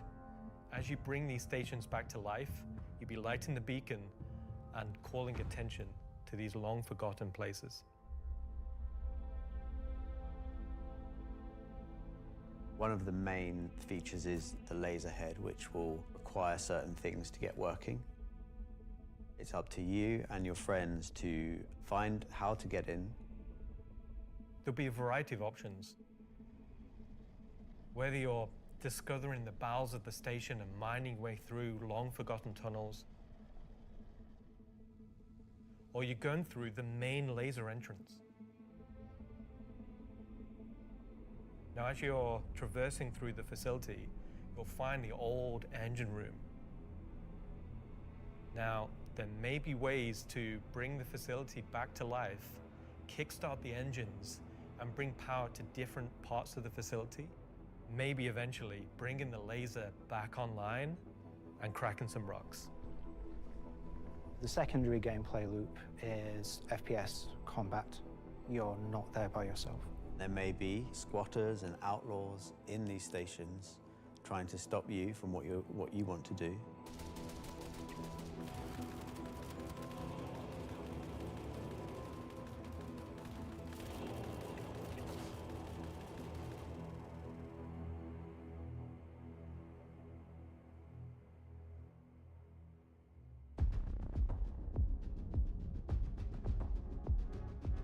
So you've found these old facilities, you've brought them back to life. You've systematically brought power to various functions of the facility. You've activated the laser. You've fired the laser. You've broken apart the rock. And then you'll be able to fly your ship inside and see what's there. So you fly a ship into an asteroid? Yeah. You just get into your ship and fly in and start searching around and trying to find the pieces that you want to mine.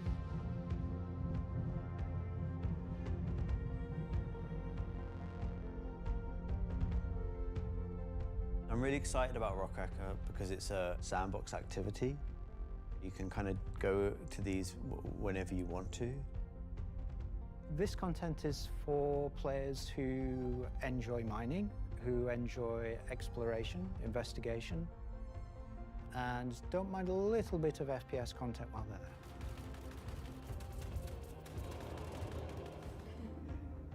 there. It will be a very new experience compared to any other asteroids, because this one, kind of like Alan and mine, will crack open and show its secret. And one presumes you can make a decent amount of scratch on an asteroid that's big enough you fly your spaceship into it. It wouldn't be worth doing if you couldn't make a good amount of coin, yeah. Making promises for the econ team. Yeah, they've got to balance it. It's for people who want a lot of minerals. When crafting comes in, when all the other mechanics and features that we want in the game for 1.0 come in, it will be a place where like an organization or a group of like 5-6 people could come and just get a monumental amount of minerals. So that's a look at some of what's coming over the next 12 months. In addition to what we've shown, there'll be new mission packs tailored to the People's Alliance and their struggles. There'll be events that invest you into the evolving storyline of all 3 systems we'll have in the game. And of course, when we begin populating these with new planets There'll be a whole host of ground-based POIs, settlements, and structures inhabited by those trying to make their way in the verse. And all of this in service of building star systems that complement the massive corporate yard of Stanton, the lawless ganking of Pyro, and now the new frontier of discovery for the Nyx system. Should I say ganking? You already did.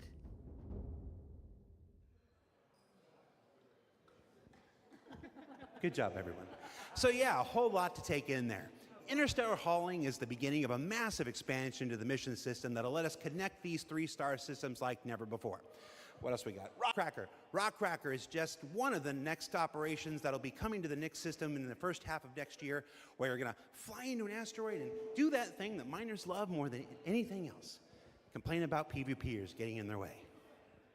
No, I'm being told it's mining. It's mining.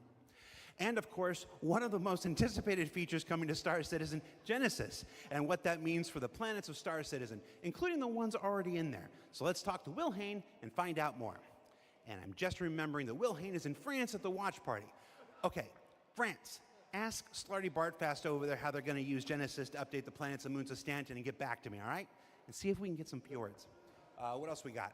The CitizenCon Digital Goodies Pack. That's a hard thing to say. That went up for sale a couple weeks ago and has a whole bunch of mysterious items in it, and that's where I can tell you now that almost all of them are tied to the Nyx system in one way or another. So let's find out what's actually in there.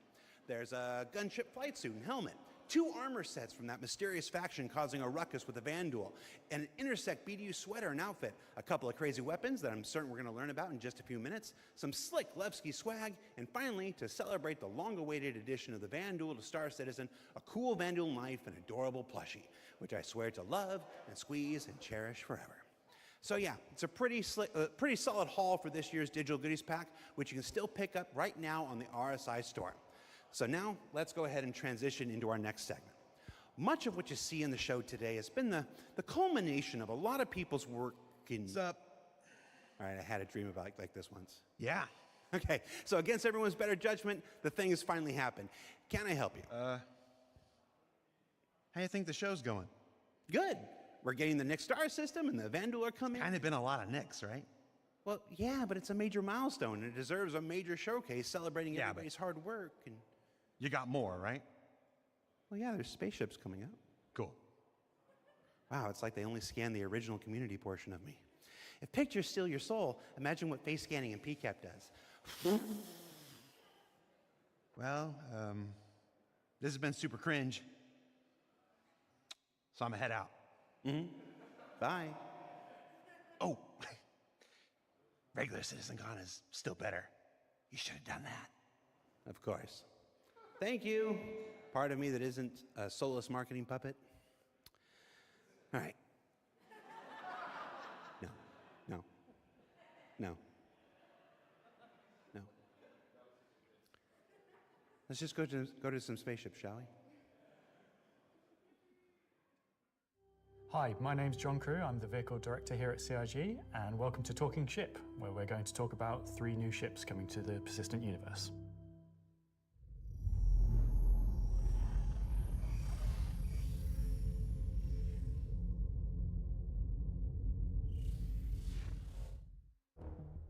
The last year has been pretty hectic in terms of vehicle deliveries. I think we've delivered the most we've ever done in a 12-month period, and we've covered all the way from tiny little snubs all the way up to capital ships. We've kind of filled out a few little gaps. We've introduced some new ships by some old manufacturers.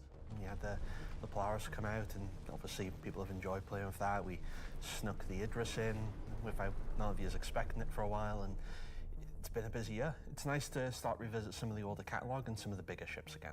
I think my favourite ship from the last year is a tie between the Wolf and the Golem. Favourite ship in the last year?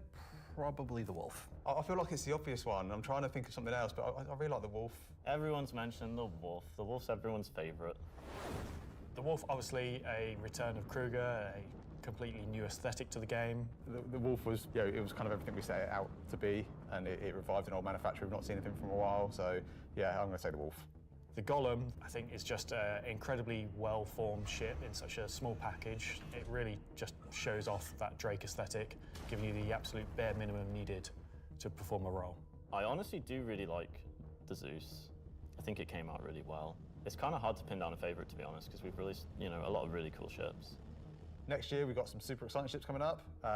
We're ticking off a few big ones, which is good. We're gonna see, again, maybe some ships from some manufacturers that don't have that many in their lineup. There's a few big challenging ones starting, so they're good. A breadth of ships, should we say. The 3 new ships we're going to introduce today all tie in some way to the primary factions fighting over the Nyx system. We'll start with the People's Alliance and Anvil Aerospace.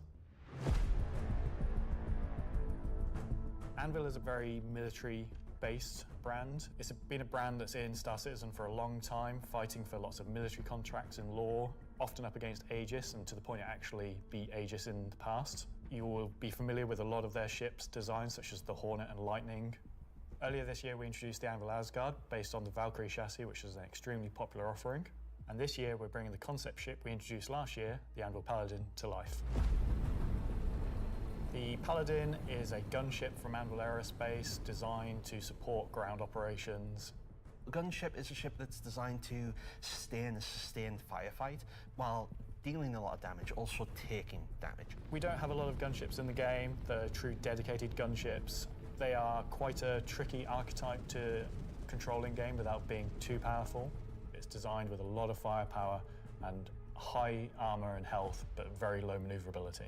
It's multi-crew, it's just built purely for battle. It's got lots of armor, lots of guns, big guns. It's got a very similar squat kind of form to the Valkyrie. It kind of reminds me of, I guess, like a pit bull. Obviously a very menacing silhouette. It looks quite forward-weighted in its stance. It feels like it's coming towards you even when it's just sat still, and I think that's something that helps with it feeling intimidating. If we swing round, following the ship round clockwise, what you'll then see is the first of the side turrets. If you notice the canopy, you'll see that there's a fairly thick space between where the glass is and the hull exterior. That's because it has deployable armor, which can come out and give you a little bit more cover while you're actually attacking the target head on. It's got these really nice kind of dual connected wings with the turrets out on the sides, just to try and give as much kind of range for those turrets as we can get. Which is controlled by one of the 2 remote stations underneath the bridge. If we come around to the rear, you'll see a rail. Now that rail mounts the main turret of the ship, which is controlled by the co-pilot. So you've got full 360 coverage underneath, full 360 coverage on top with it, and then the side turrets also have 360 coverage that way around and 180 out sideways. So really you have, between the turrets, pretty much 360 coverage in all directions. One of the unique things about the Paladin is all the turrets are remote and all the crew are located in this one central 2-story room. A lot of our other gunships, the crew gets scattered across the ship, but with the Paladin, you're all sat together with a nice, cool experience, so you can really feel like you're playing as a group. You've got the pilot, co-pilot up top, and you've got the gunners underneath, and I think that helps with the intention of what the ship does, because you've got this really nice kind of like gunner viewpoint down, kind of giving this lower coverage. We added a glass floor just to keep the 2 connected. I think that really helps with the feeling that you're all working together and communicating. That said, if you don't have the ability to fully crew a Paladin, you can still fly it and engage in combat solo. Obviously not as good as if you have a full crew, but you can't always guarantee your friends are going to be online. As a solo ship, it's pretty capable of doing a variety of missions within Star Citizen. So if you want to run this ship solo, you can take on combat missions that, say, other heavy fighters like the Scorpius or other ships such as the Drake Cutlass could do. Coming aboard the Paladin, you enter into this sort of armory ready room area. You have a variety of suit lockers and weapon racks in this room. Everything's very militaristic, stripped back, simple. It's a very functional space, but you'll find everything you need in there. One of the improvements from the original concept is we've added a small dedicated cargo bay area, allowing you to store actual SCU crates. Forward of that is the route to the lower gunners, and then upstairs you have the bridge area, and then off that central area you have the dual living quarters, one on the left, one on the right, and then at the rear you have the main sort of engineering area where the majority of the components are. Also within the upper traversal area, you also have a little breakout area with seating, food machine, toilets, etc. I think it's a very cool looking ship. I think we did a really nice job of taking what was there in the concept and adding an extra level of detail and trying to kind of push things forward. I think it hits the nail in terms of a really solid military ship. It's really complementary to some of the other ships in the Anvil lineup, so something like the Valkyrie, where you've got this big drop ship. You know, the Paladin's there just to make sure it's safe, make sure no one messes with you, and just basically scare people away. The thing I like most, I think, about the Paladin is that it's very clearly got a crew of 4, and they all kind of work and operate under the same conditions. You know, the pilot, co-pilot, and the 2 gunners, they're basically all equal on the ship. There's one toilet, everyone's got the same style of bunk. When they're at work, everyone's at the front of the ship together. It's really odd to me that you call that, you like that there's one toilet for 4 people. Well, you know, it's you all work together. You're all equal at work. You're The toilet seat never gets cold. Toilet seat never gets cold. Yeah. So that's the Anvil Paladin. Whilst originally a military-built craft, it's the perfect ship for folks on the frontier trying to defend against threats. And talking of threats, let's move to our next ship, a replica from Hesperia. Hesperia are a high-end manufacturer. They specialize in recreating exotic and particularly alien spacecraft. Effectively what they're doing is they're remanufacturing them, making them a little bit more suitable for kind of human flight. And the latest offering from Hesperia is the Vandal Stinger. The Vandal are big, scary space aliens. They're like 7-foot-tall, evil war race that sort of take over, steal technology, absorb it, fuse it all together into their own needs. They are the relatively nasty aliens that you sometimes hear about and haven't seen much of yet. They also make really cool spaceships. The Stinger as a Vandal heavy fighter was reserved for their higher tier sort of ace pilots or high-ranking members within their clans. The Stinger is a competitor to something like the FA or, I guess, the Scorpius.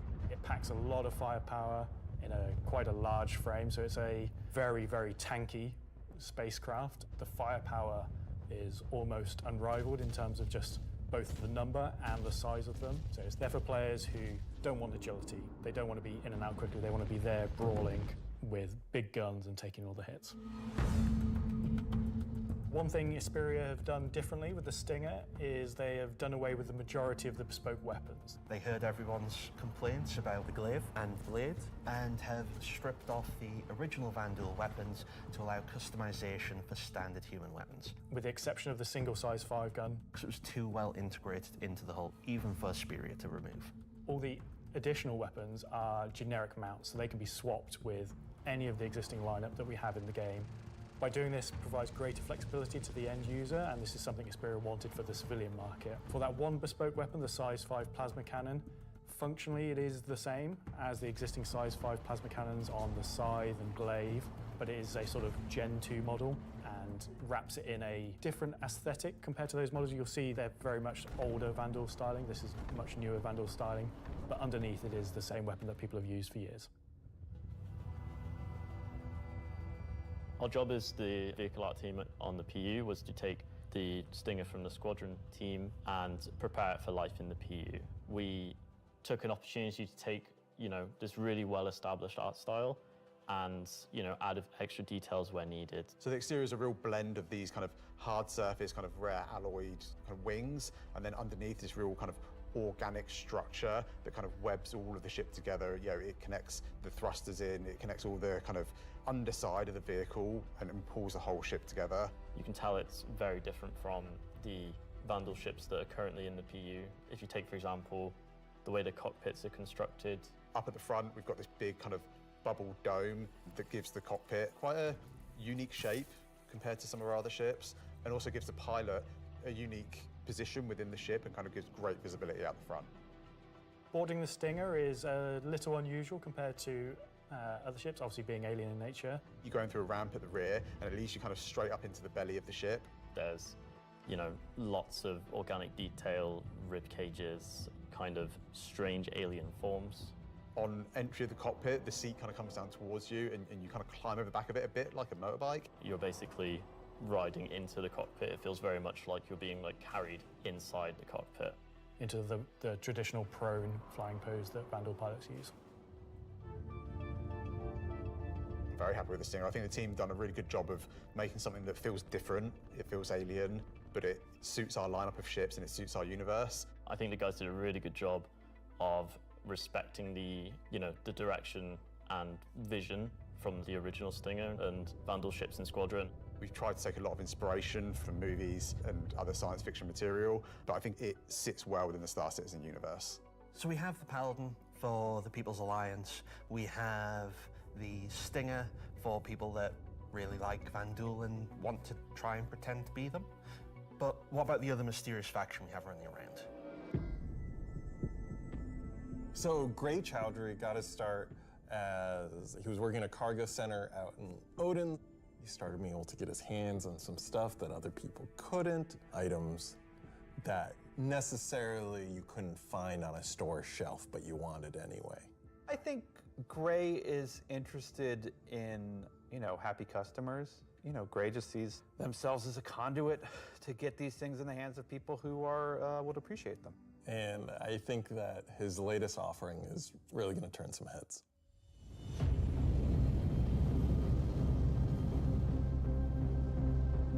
So the Shiv, well, we don't really know what it is, to be fair. It's what happens when someone who is a genius at aeronautics and ship assembly is given free rein to do whatever they want. It's the best of whatever they can find lying around, put together to make something truly unique, wonderful, arguably beautiful, and just released out into the universe to see what happens. At first glance at the exterior of the Shiv, I think most people will probably recognize there is more than a fair proportion of the Cutlass visible there, but it's had quite a few changes to it. As you look a little bit closer, you'll start to pick out elements from other ships. You've got, main thrusters that are from the Valkyrie. Even the bits that are obviously a Cutlass have had panels welded on, panels removed.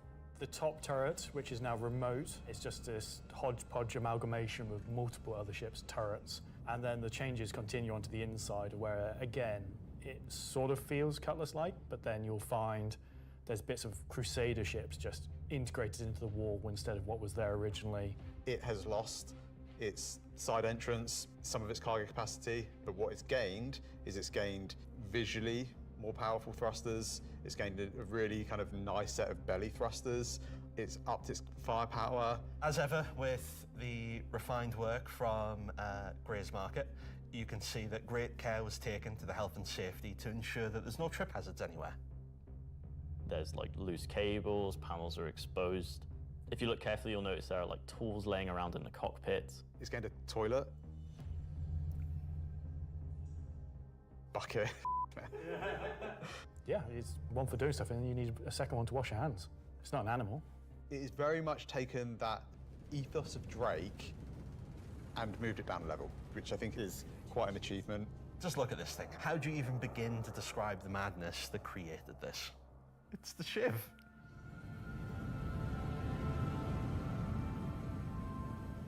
This is something new and different for Star Citizen. Where did it come from? I'm not going to answer that. Just Nope. nothing. Just No comment. Gray goes to places and talks to people. I mean, there are just many ways to find these things that, are they legitimate, manufacturers? No. Are they operating on the right side of the law? Maybe not, but, money's money. Does Gray have a motto, an ethos to live by? It probably comes down to, don't ask where I got it, don't ask how we got it. Don't worry about it. Just ask if you want it. I think the Shiv is for someone that is looking for something a bit different, a bit away from the norm, that just wants something that's unique. It's definitely for people who like a rustic aesthetic. It's a fun ship, but it's also really strong, to be honest, and it's absolutely a statement. I'm happy with the 3 ship offerings. They are obviously very combat heavy.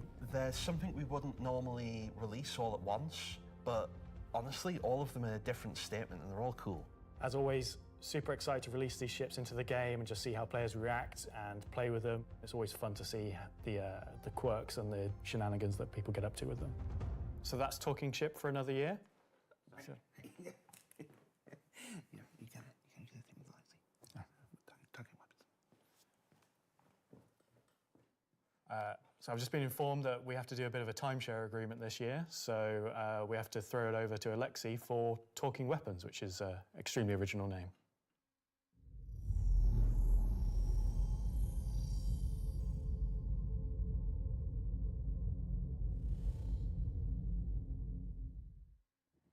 I'm talking about the new edition that come out in October. The non-weapons are essentially the weapons that does not have a manufacturer, the weapons that you can think of that were made by space pirates. Gray sells whatever he can sell. Sometimes he gets his hands on some weapons that come from unknown origins. He will sell things that no company in their right mind would ever make. These are the most kind of like scrappy and taped together and the most kind of like pyro-ish weapons that you can think of. Right now we're releasing 3 new weapons. Rocket launcher, the LMG, and the long-awaited Space AK. I think this is the one that not only is the most in demand, but I've been politely badgered about the most. It's a fun rifle that basically fires energy and ballistic in sequence. So your first shot will be your ballistic, your second shot will be the energy. You'll see on the top of the art, there is a bolt that cycles the rounds, and that goes off with the ballistic shot, but it does not go off with the energy shot. And that is just like a really fun way of making a weapon work in kind of like a scrappy, glued together kind of aesthetic. The LMG, this thing is a really fun, slow-firing, hard-hitting beast. It will bring the 50 cal, and the only other weapons that have this right now in the verse are the Bearing Sniper Rifle and the Coda. Honestly, if you even get hit by one, you just instant tier 1 injury, back to medical. Are you even trying anymore? You know what? We made all these really complicated, fancy guns, and some people just want, I want a slow-firing rifle. Give me a scrap-together box that fires the biggest thing you can possibly find. We don't have a rocket launcher of this caliber.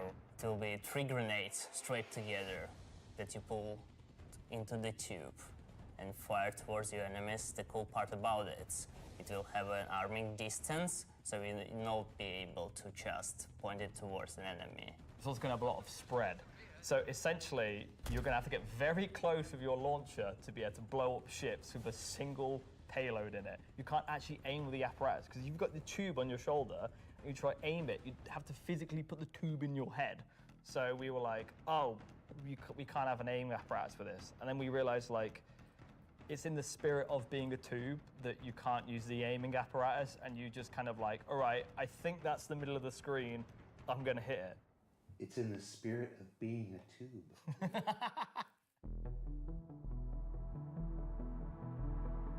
Are we going to talk about binoculars? Binoculars are really cool. We don't have anything like this in the verse, and I think it will be really convenient to use something that's dedicated to look for the things, especially far away, instead of using your sniper scope, for example. Will the binoculars have glint? I'm not aware of this one. Probably not, because binoculars are not something that you need to be aware of. It's really funny because obviously, due to Glintgate, as I beautifully internally call it, basically there was a lot of community feedback basically saying like, oh, I really like spotting people. I really like playing a spotter. And essentially I was like, oh, this community wants to be able to spot people from distances. And what can we make gadget-wise that doesn't require new features? And it was like, binoculars. And I prototyped a thing which essentially was just a scope in a hand, and it worked. So we've got some really cool binoculars coming that allow you to spot people from distances. And how much damage do the binoculars do? Depends on how you throw them.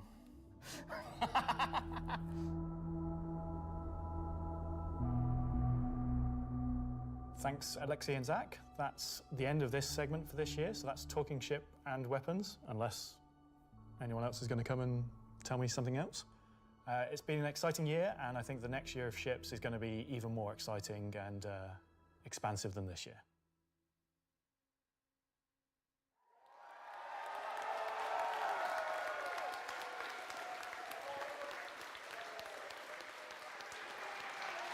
Well. That is an eclectic bunch of combat ships for the verse, and they're all available right now up on the robertsspaceindustries.com store. Also, any minute now, there's going to be a PTU drop that includes all three, so you can fly them now ahead of their release next week when Alpha 432 goes live. 3 combat ships.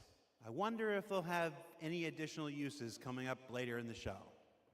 That's a hint. All right, what else can I shill? Oh, there's merch. We've got these cool new Levski desk mat things. These are always popular.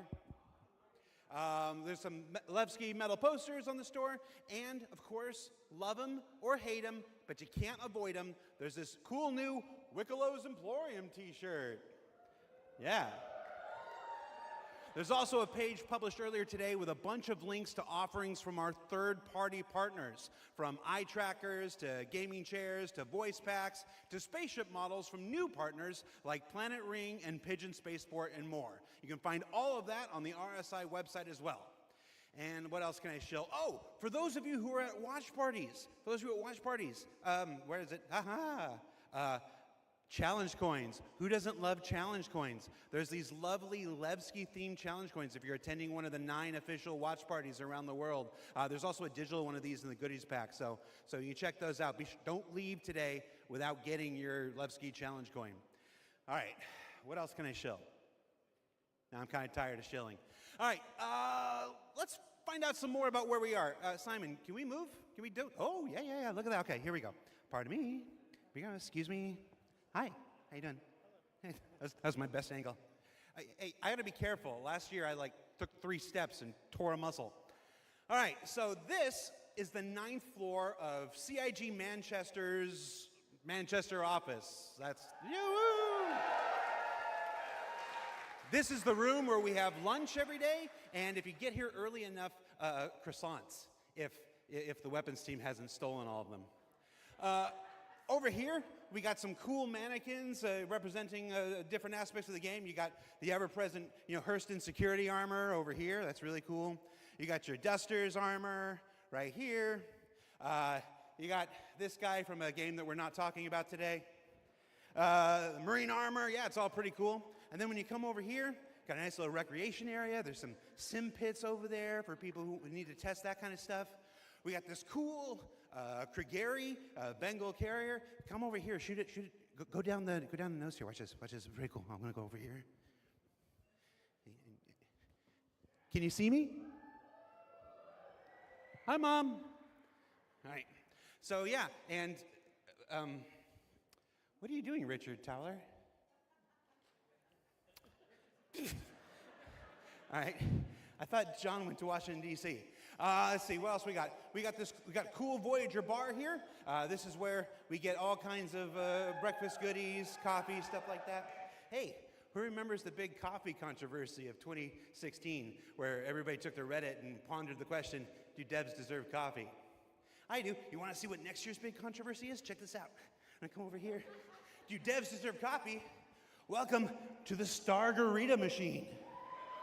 Yeah. Do devs deserve frozen deliciousness? I don't know. Go to Reddit and let us know. All right, let's see. Let's go over here. Competition winners. Competition winners.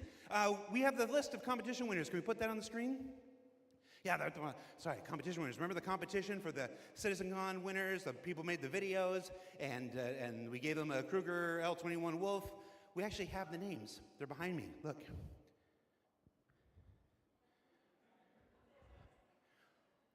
Oh.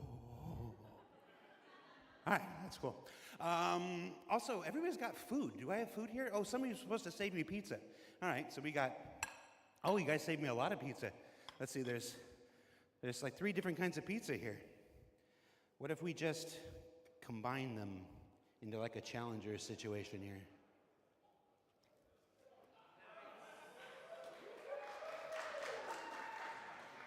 That's a CitizenCon throwback if you're not familiar with it. So I have now crafted my own pizza experience. And that is a terrible segue into our next segment.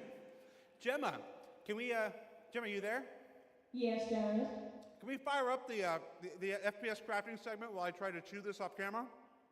We sure can. Roll, BT.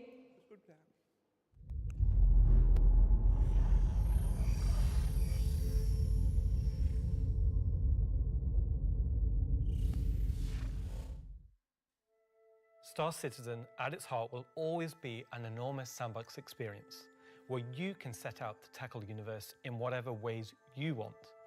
But that doesn't mean we can't shape parts of the universe here and there to better suit our needs. That goes for both you and us. Let's start this part of the show with a look at how crafting is going to change everything from resource gathering, refining, and even combat when it comes online in the next few months.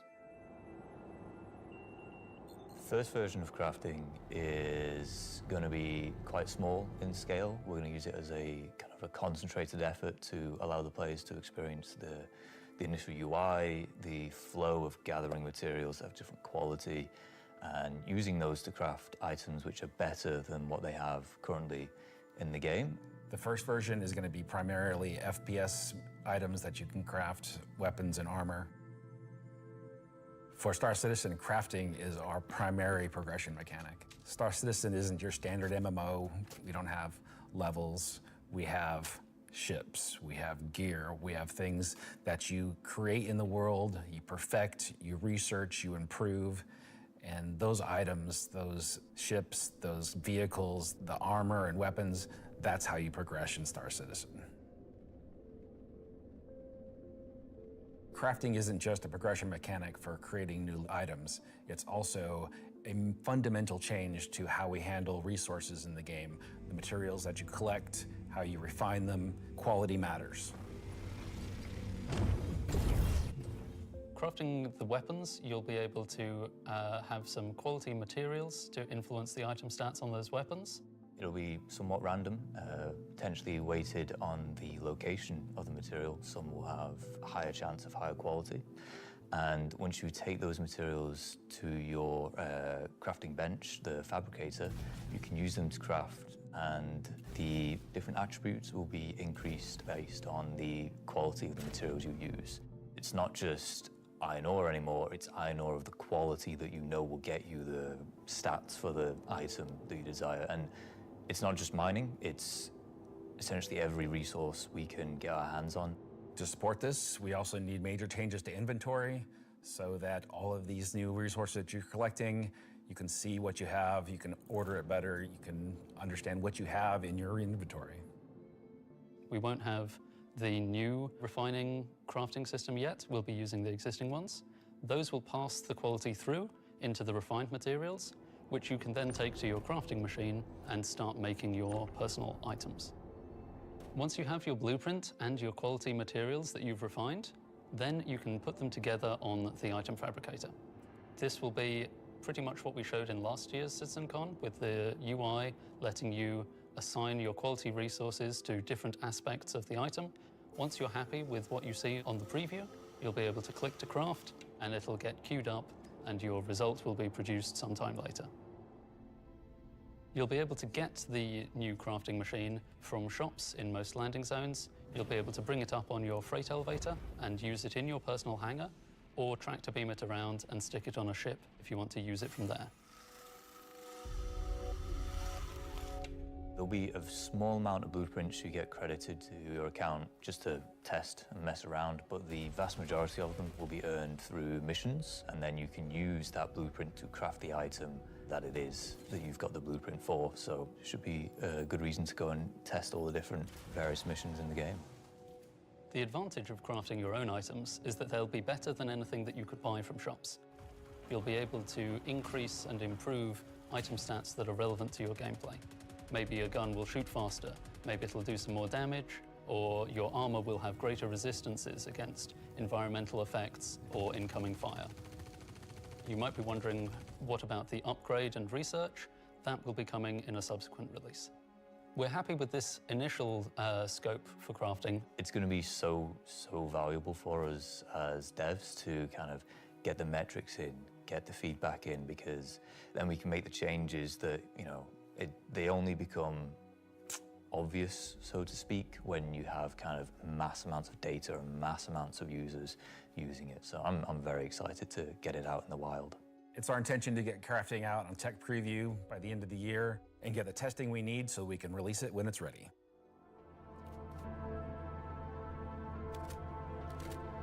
So that's one way you'll be crafting your own experiences in the Star Citizen universe. But what about us? Where do we get to hone in and craft a bespoke experience here and there, specifically tailored to individual or small group play? Well, that's where instancing comes in. And I'm going to let Benji tell you a little bit more. We're bringing instancing to Star Citizen in 2026. Why are we doing it, and how will it work? So if you've played any content in 2025 in Star Citizen, you know that most of these areas were in actual PvP zones where other players could interfere. Instancing is a means to create an environment where designers can create tailored content that's tuned to a specific group size, but it is also protected from outside interference. It's not to say that we don't love PvP. I'm a PvP guy. PvP me, bro. But like most MMOs, a good balance between a dangerous overworld and a protected instances is needed. Right now, we don't have this ability, and this is something we really need in order to give you a sense of progression that is tailored and balanced to a tunable amount of groups, so the difficulty matches the group size. There's a beginning and an end. It doesn't mean that that doesn't fit in our overworld strategy, meaning getting to the instance is dangerous, exiting the instance is dangerous, or can be interfered with others. But at least when you're playing the content, we can actually make something that's curated for one experience. So before anybody says this is only a PvE thing, this technology can also be applied to unlock curated PvP experiences that are as seamless as the PvE ones.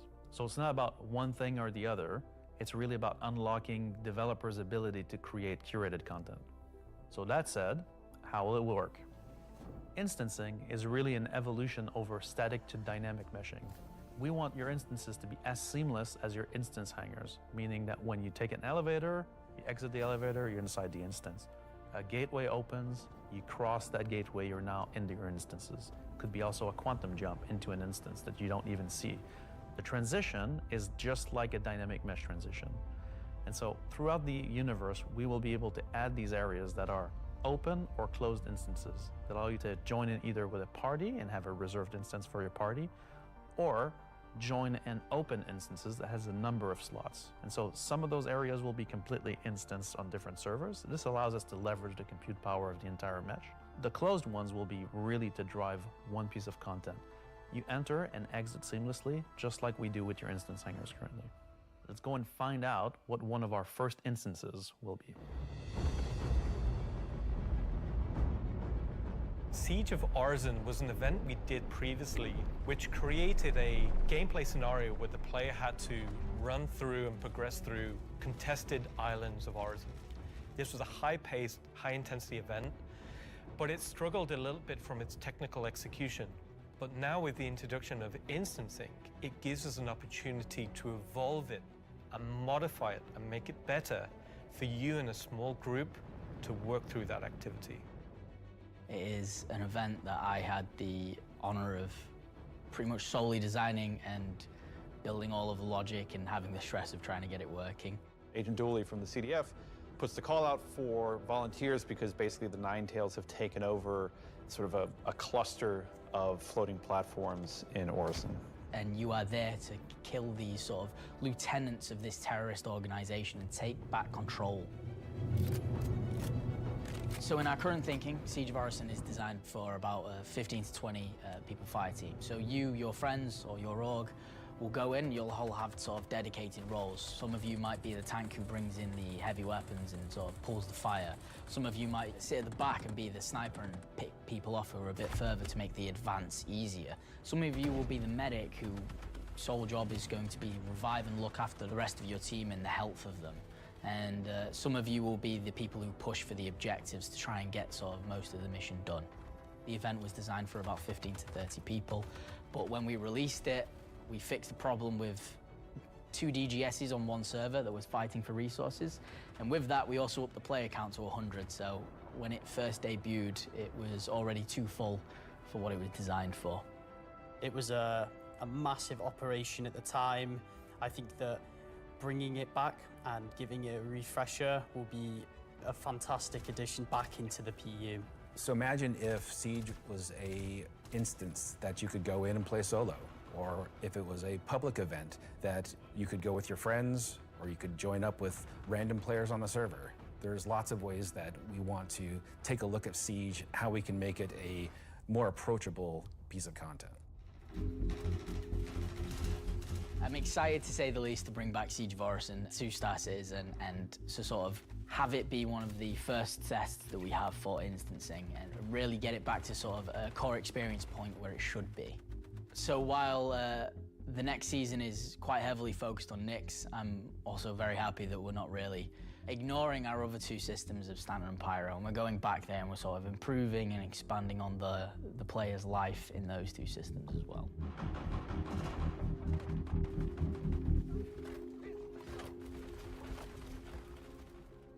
Yes, and while things like Genesis, interstellar hauling, crafting, Siege of Orison, and more will reveal next year, we'll continue to bring life into the existing universe outside of Nyx. There's still one more exciting use for instancing we're building right now. It's an earlier look than normal, and some of it is still in white box, but we're excited to share the first look at a major content release of 2026, and what it means for progression-based gameplay.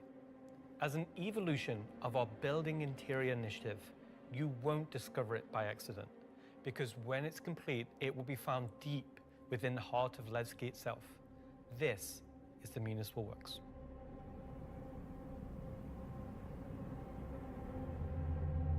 So inside the facility, you'll find huge vaporization chambers, old processing plants, industrial tunnels, and eventually into the old turbines which are still pumping heat into the old rock. So this is the true history of Levski. This is a place where you won't see in Lorville, you won't see in I-18 or the other landing zone. It's the pure basis of Levski. You will have, of course, metal and tunnels and more structural plays, but you will also see a lot of rock and cave. So it's not a place you go to take vacation. It's really a place you go to fix stuff. Not everybody has what it takes to come down there and do the job that needs to be done. All of your sewage systems have stopped working and everything's going to quite literally. And so the player is tasked with their group, most likely, to go into there, take out the outlaws and get the facility working again. So let me get this straight. This is literally a mission to fix the toilets of Levski. It's not just the toilets. You're also trying to turn on the air. Air is a bit more important. It still works in Levski, but they have maybe polluted air because it's not being cleared properly. It's not just for the toilet. Poop mission. It's also a little bit more exciting than just going into some vents. It's like a 3-layered system where there's 3 chapters. This will be mission-driven and repeatable. Everything from mining to salvage to combat to investigation, a variety of roles. Narratively, it's a real sandbox. Every progression you do will unlock a new area that will link back to previous areas, complexifying the play space. We've been wanting to have more gameplay around landing zones for a long time. Now that we have instancing tech coming online, that allows us to do something that provides really cool gameplay close to a landing zone. With the missions, That's what will create different overlays or change the spaces or change the progression, but it'll be the instancing which will enable us to create tailored content to you and your group. So you're going to be able to play a part of it, make your progress, and then log off. And then the next time you come online, you'll be able to pick up where you left off. It's going to allow players to return back to it at different states depending on how much you've progressed and be able to keep it going until you've reached sort of the end of the whole 3 chapters. Where you're not going to have other people getting in your way. It's you, your team, your party. It's a way of giving players content where they know exactly where they're at and they can keep going back to it and improving sort of their own progress and ability to jump through them faster and faster times as well.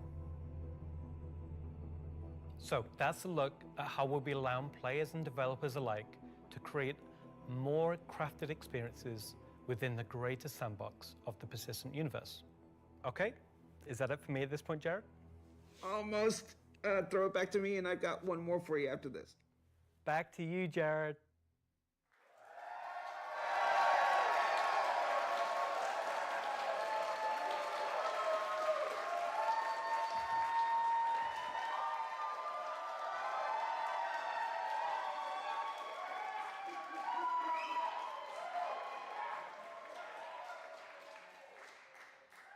Everybody's really excited about the year ahead.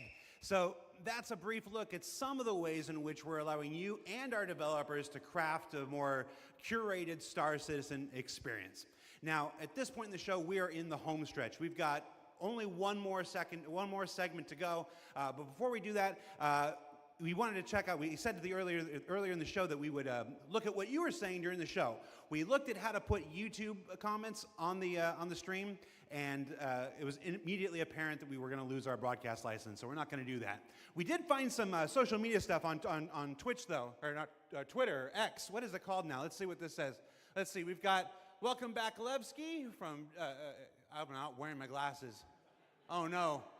Oh, time to suit up. Let's go get them, says Ubu. I really should have worn my glasses. Cue the bagpipes. That's the other game, Charlie Oscar. Let's see. Nice to see you live, Jared. Mom? Let's see. First CitizenCon after playing for almost a decade in Austin. Oh, nice. Straight out of Klesher, back to the Hex. Photos from Leicestershire. How do you say it? Is that Leicestershire? Leicester? Leicester? I've only been in the UK for 3.5 years.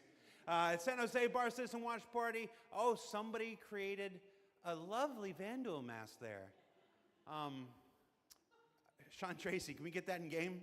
Just that, exactly. Just scan that, put that in game. All right, so that's a few reactions we're seeing on social media right now. Before we get to our big finale, or the thing we're going to wrap up the show with today, I did want to talk a little bit about big CitizenCon versus digital CitizenCon versus what we're doing today, which is CitizenCon Direct.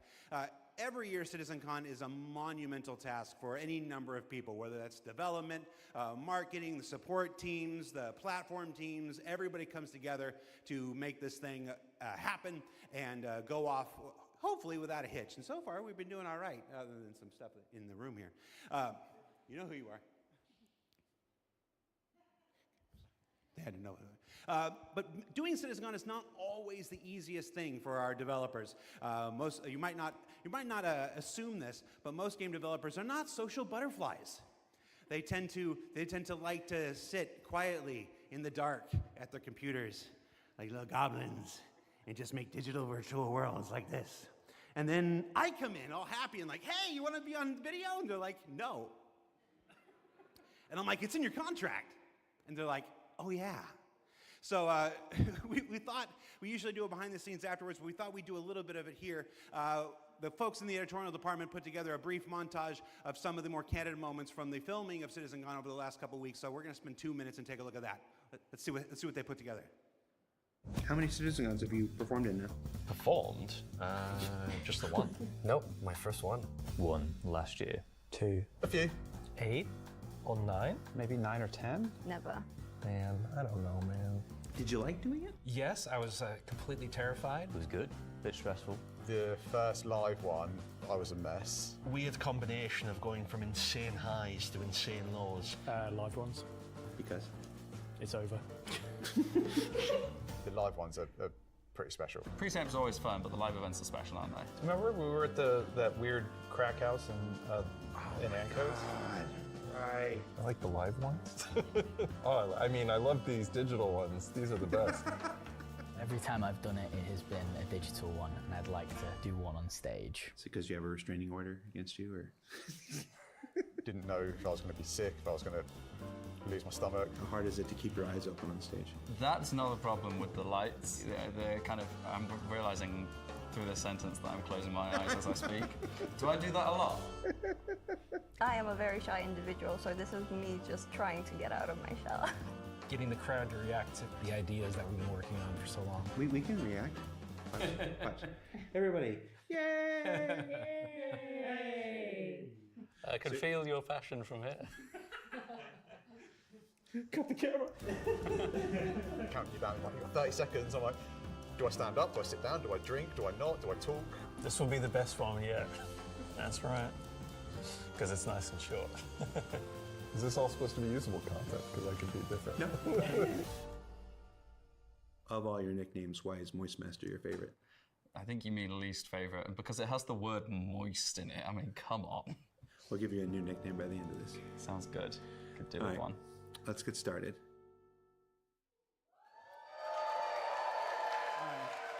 So for those of you watching at home or at the watch parties, you're like, why are we showing that?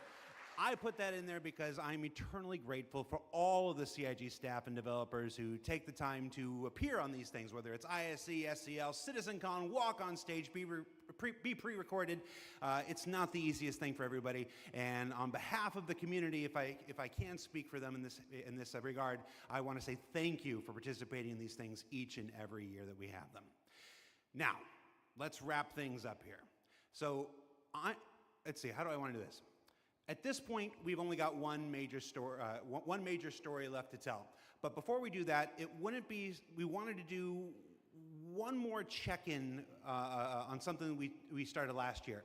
Last year, Rich Tyler took the stage and presented his roadmap to 1.0. And we didn't want to go an entire year without talking to the senior game director himself to get his update on that 1 year later. So we're going to throw it to him, and we're going to go to our last segment, and when we come back, we'll say our goodbyes. And if you're at a watch party, it's time to get, I was going to say, that's not a word I can say on the camera. Let's just go, let's just throw it back to me. Go to me from 1 week ago.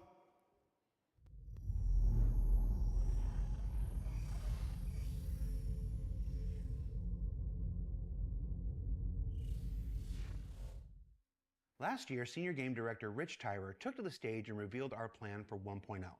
Now, before we end this year's CitizenCon Direct, we wanted to take a few moments and follow up on that reveal from last year, to do as we've done today and look at the year ahead.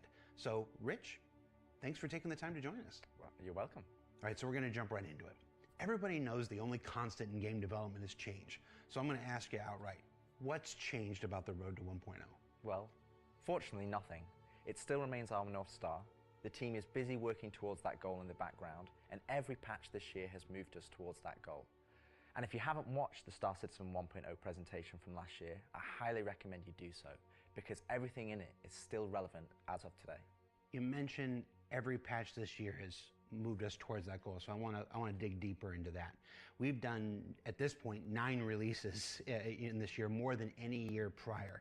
How does each one of these not just sit as their own moment in time, but move us forward on this road to 1.0? Well, last year I discussed the framework of 1.0, how all those complex systems can tie together.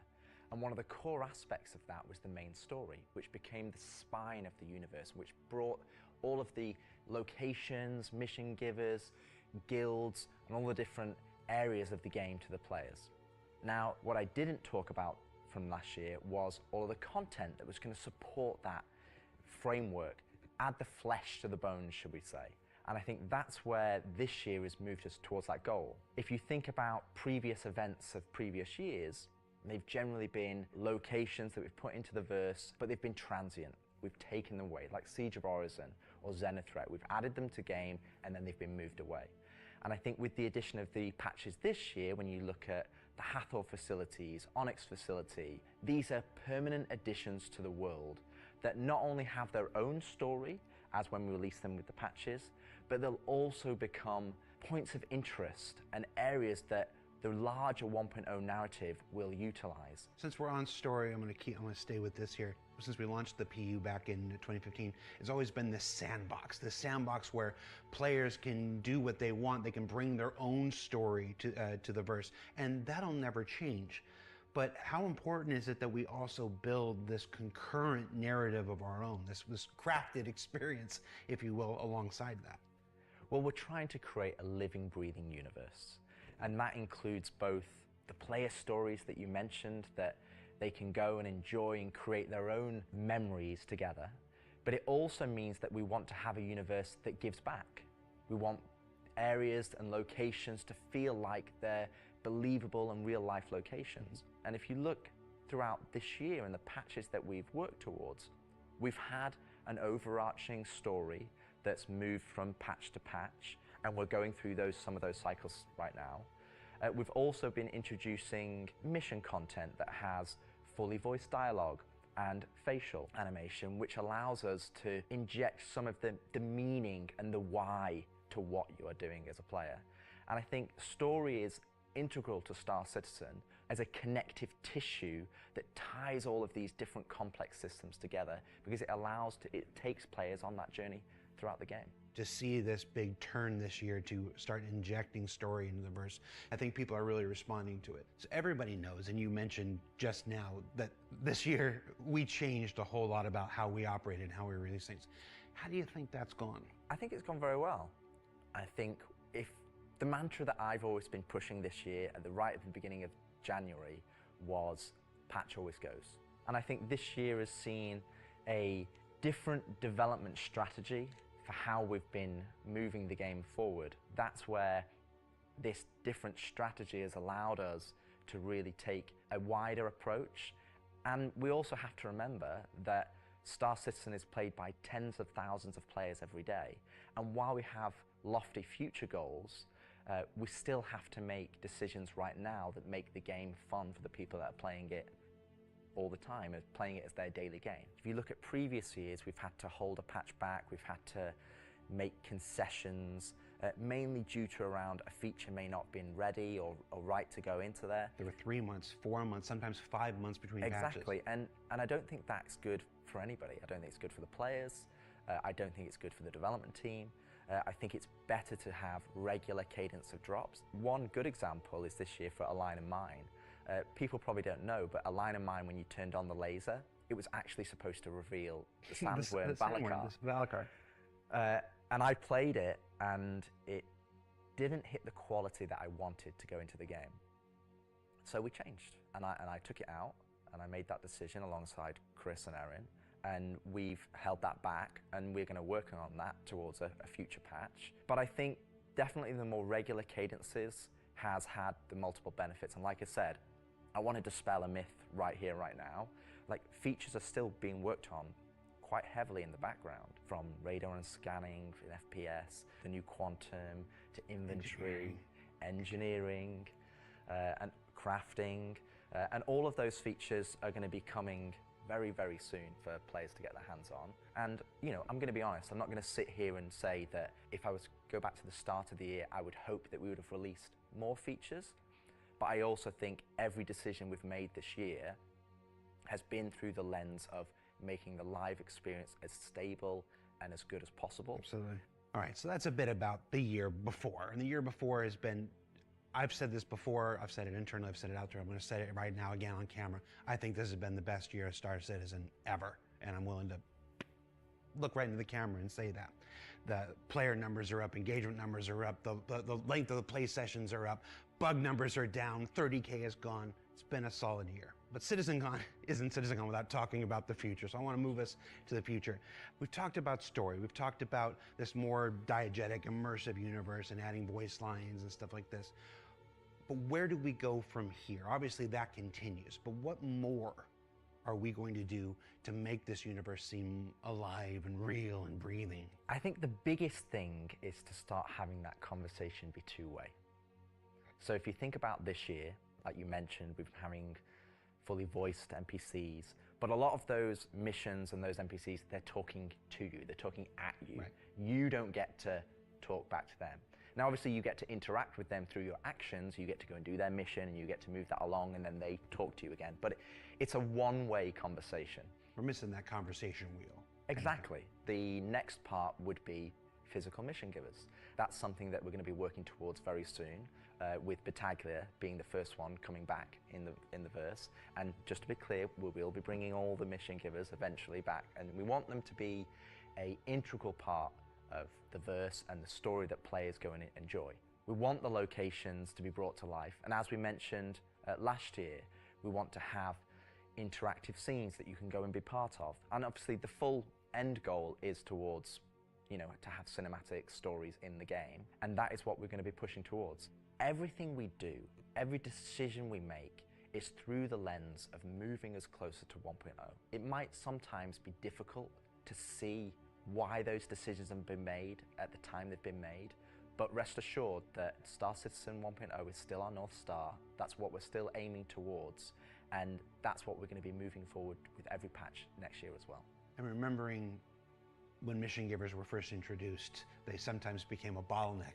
Is there a role in instancing, which we learned about earlier today? Is there a role for instancing in that, in helping with mission givers? Yes, partially. It will be one mechanism that will allow us to have players go to their own individual area of the verse, have that conversation, and then go and continue on into the open world environment.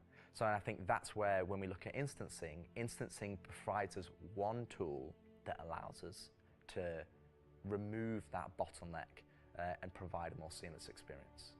Happy you said that, because that's one of our last topics I want to get to, is how we reconcile instancing with the persistent universe.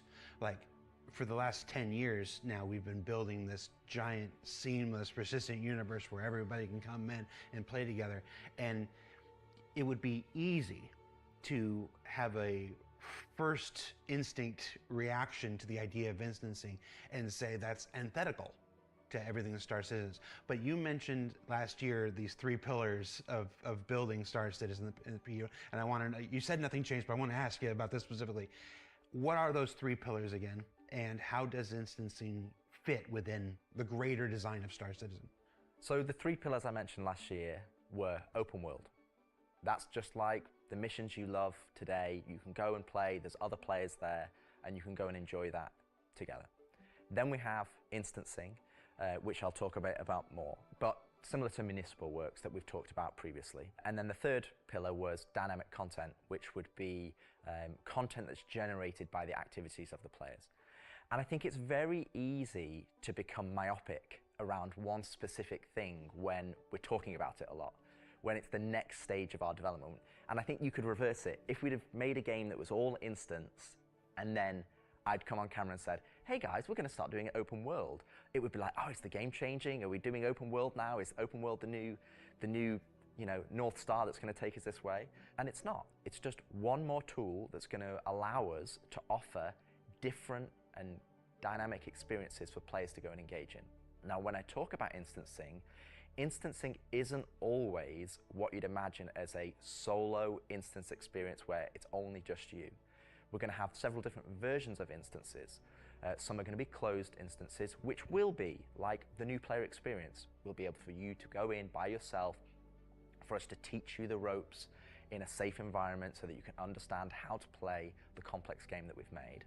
But we'll also have open instances like a cantina or a bar, where we might say, hey, we only want 50 people to come in here because we've got mission givers and we've got other NPCs for you to talk to, and you would just walk in and it would be seamless. You wouldn't know that there was an instance, it's not going to get a loading screen, you would just seamlessly walk into that location, it would be full of other players and NPCs, and you can go and enjoy the content. And that's, I think, something that instancing is going to provide us. It's going to give us a tool to offer different dynamic content, or curated content, as I'd say. It allows us to create experiences that are different to the open world experiences that we've already made.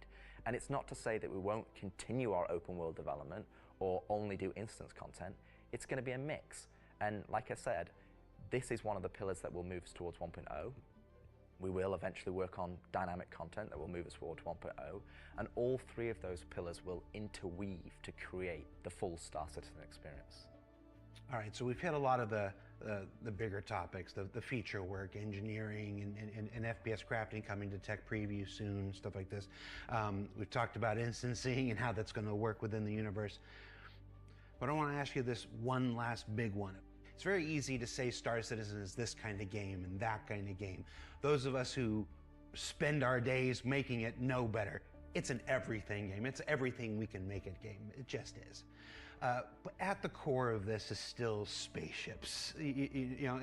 That life of spaceships. What more can you tell us about spaceship gameplay in the future? What can you give us? What can you tee up for us to look forward to for those of us who are really into Star Citizen for the spaceships? Our intentions going forward are to make sure that every ship or ship archetype that you acquire has a role and has content that you can go and enjoy in the universe. For example, right now I know that we're working on more robust mining missions, more robust salvage missions. We're going to be working on refueling missions.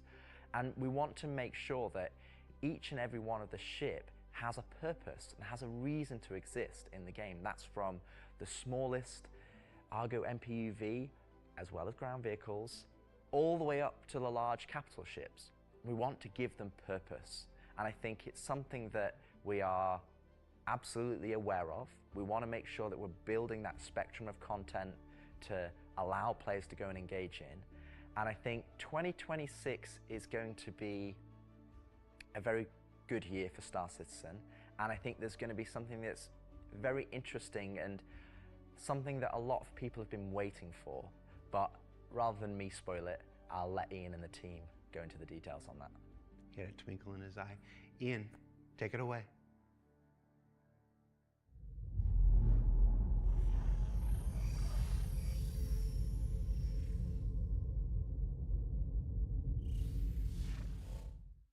So the persistent universe has existed for over 10 years now.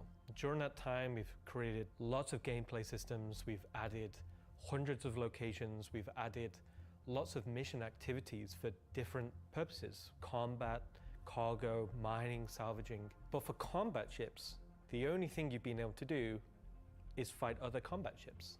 In 2026, this changes. We're going to be delivering a spaceship-focused activity space which incentivizes the use of different gameplay roles. These are going to be scenarios where you're going to have to plan and strategize and create operational tactics to overcome your objective. So what you're going to see is very early. It's early in the pipeline process, and it's going to come online about mid next year. But we're really excited about the content we're creating, so we want to share with you a super early look at what we're building in a space we're calling Tactical Strike Groups.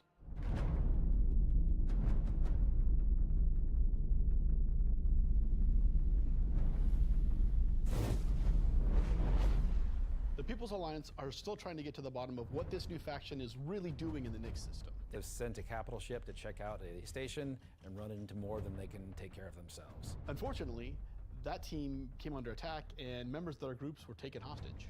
Now they've reached out to Intersec, who've reached out to you to help recover the pilot. Of course, it's unwise to do this alone, so you'll need to put a team together to attack the station. When you arrive, you will have this big asteroid, kind of broken asteroid, and on this you will have this space where you will find three big arms. You will see in the middle, you will have this big energy core.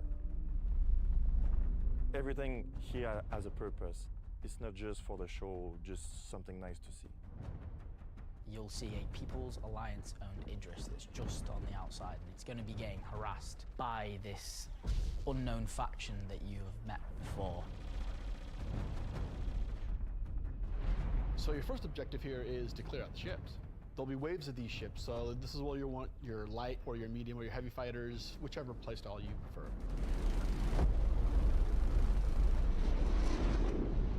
So while one part of your group is dealing with the fighters, now it's time to actually assault the station.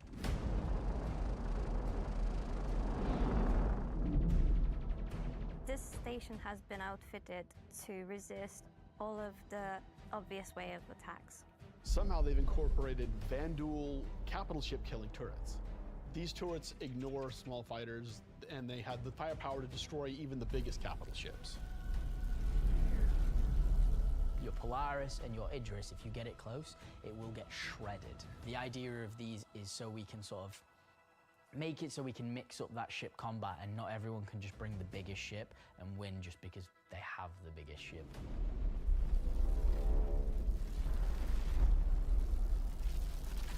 You have to send out your best pilots to navigate the superstructure and take down anything that may damage your bigger ships. So at this point you're thinking, destroy the turrets. But it's not that easy. This turret has shields that you've never seen before. It won't take any kind of damage. Your missiles won't do anything, your lasers won't do anything, your ballistics won't do anything to them. But like everything, they do have a weakness. You have to cut the power to their shields. To do that, that actually brings you to your first objective, the power relays.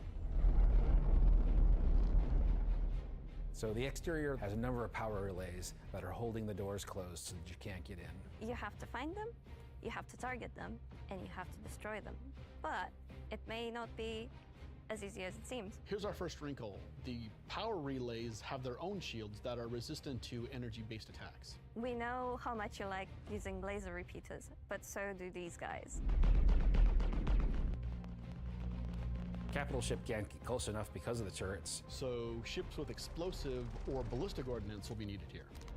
That's torpedo ships like your Retaliator or Gladiator, or even another fighter with ballistics loadout. That's going to take you a while.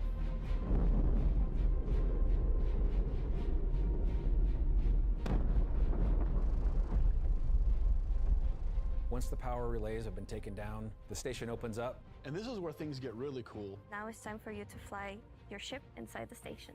Yeah, you, in your ship, fly into the superstructure of this station. How cool is that? I feel like this is a proud dad moment. Thank you, Jared. We're just going to call it what it is. It's a trench run. Trench run.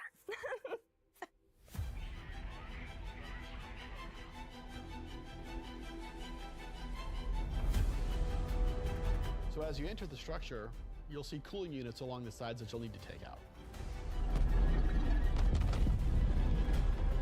There's 3 arms to the station that have these trenches. You'll fly into one, and then there'll be a core in the center, and then you'll move out another trench. You're either gonna do it multiple times, or you need to bring friends. At this point, the core is still protected, so these are essentially strafing runs. There are objects to avoid. You're going to have to be able to dodge. You're going to have to move quickly. You need an agile ship. Because the shield generator that you're targeting is emitting lots of distortion damage. So once the cooling units are out, that exposes the core to overheat, which means that you can attack it from the inside and also from exhaust ports on the outside of the station. This core is armored and just takes a whole lot of damage.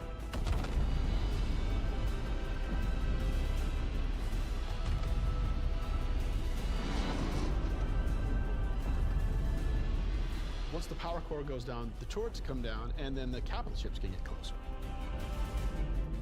Why is that important? Because during all of this, you spend a lot of ammo and munitions and ballistics, and you're going to want to top up.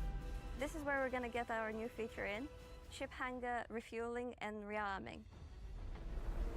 You're going to be able to land in the hangar of select ships and be able to use the same interface as you are right now at stations to refuel and rearm. It's specifically for ships like the Idris and the Polaris and other ships that are designed to have other ships land inside them. Of course, it'll be more than just those 2 ships, and you'll find out more once we get closer to release. But this is a really important feature that we're really excited to get out. If you're not bringing your own Idris, the People's Alliance has an Idris there that can provide a safe port in a storm, allow you to set back up and head back out.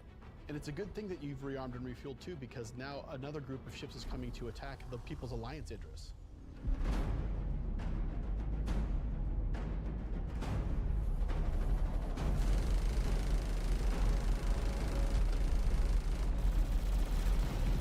So while the fighters are protecting the Idris, what's happening at the station?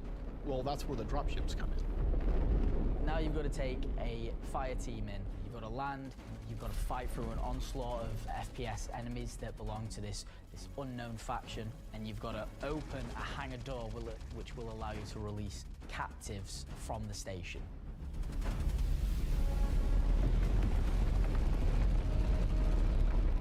After you've opened the doors and that person's taken off, you've just got to make sure they get to safety.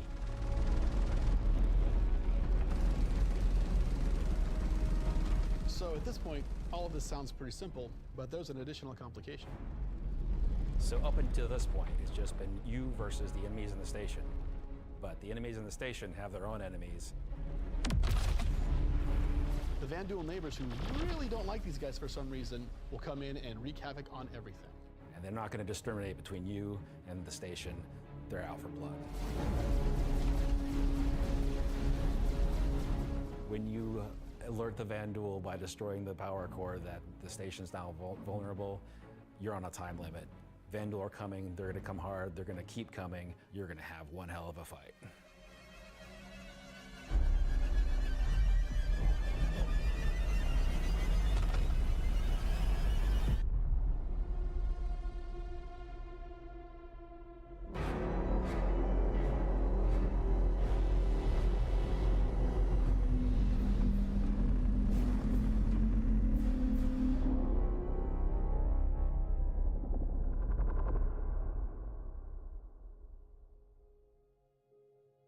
Tactical strike groups. I'm personally so invested in this. So throughout 2025, we created a variety of content. Some of it was very focused on FPS combat. So personally, driving a more vehicle-based experience was very important to me.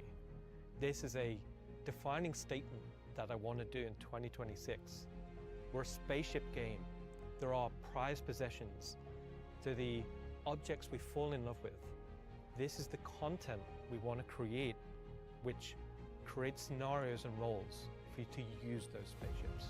We won't get to all roles initially, but we should see this as a landmark, a position where we can see a gameplay space which incentivizes the use of different ships and scenarios to clear objectives and complete missions in a variety of roles. And in the future, we can use this to expand on. So I hope you're all just as excited as I am for tactical strike groups. They're gonna be fantastic.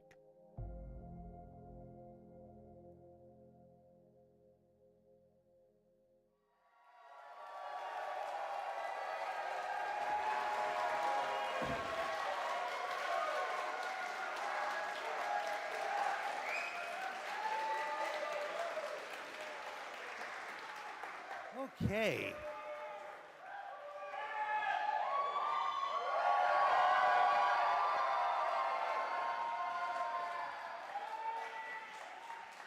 Why do you still have the puppet? John, come home. All right, so tactical strike groups. You know, it's been a long road for the last 10 years. The PU's been around. We've done lots to build stuff for mining ships and for salvage ships. And as Rich said, we're currently building out even more for those. And our first refueling missions coming online in 2026. But combat missions. Oh, hi, Aaron Roberts. Aaron Roberts. But finally having enough of the foundation in place that we can begin to build real spaceship operations, in any other MMO they'd call dungeons. It's really exciting for me, and that's why we're ending the show this year with that. So yeah, that's been CitizenCon Direct. Thank you for taking the time to share this with us. Again, this is just a glimpse at some of what's coming in 2026. I've seen the Twitch chat and the YouTube chat like, oh, you're spoiling everything. I promise, we ain't. So, Before we let you go, that's it for me. Thank you so much for tuning in. And as with every CitizenCon, the last word shouldn't be mine. It should belong to our founders and CEO. So take it away, Chris Roberts. I hope you enjoyed this glimpse into some of what the team is cooking for the near future. Of course, we're not going to spoil everything that's currently in progress, and many features we haven't discussed today are in active development, like base building, social, and trade tools that are very much a priority. These, along with bringing the final polished features from Squadron 42 into the persistent universe, will make next year the most exciting yet for Star Citizen. Finally, I want to extend a heartfelt thank you to everyone at CIG for working so tirelessly and with so much passion to deliver something that is already special and will only get more so as we continue. And of course, to all of you for making all this possible with your support and feedback. We couldn't do this without all of you, something that I and the team appreciate every day. We are very lucky to be allowed the time and the money to build the game of all of our dreams, something that is only more apparent as the video game business becomes more monolithic. We are one of the few large independents left standing, and there is no way we would be allowed to dream as big as we are on an original game and take the time to achieve that dream if we were part or funded by any of the few remaining mega game companies. So thank you, and I look forward to seeing you all in the verse this coming year.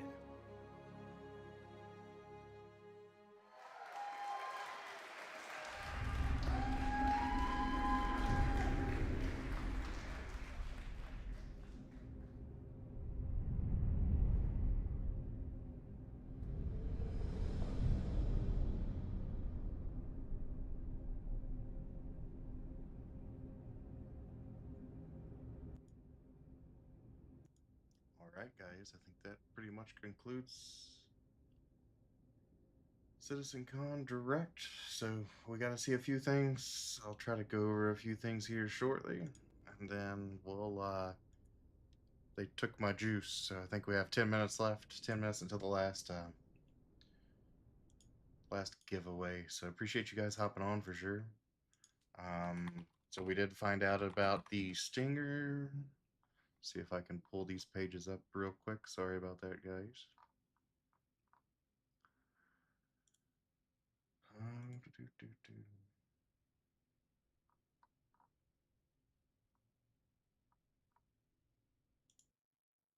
Greetings, lovely citizens. Cutatron here, and we are in. Yep. So let me pull the Stinger up real quick. If it works.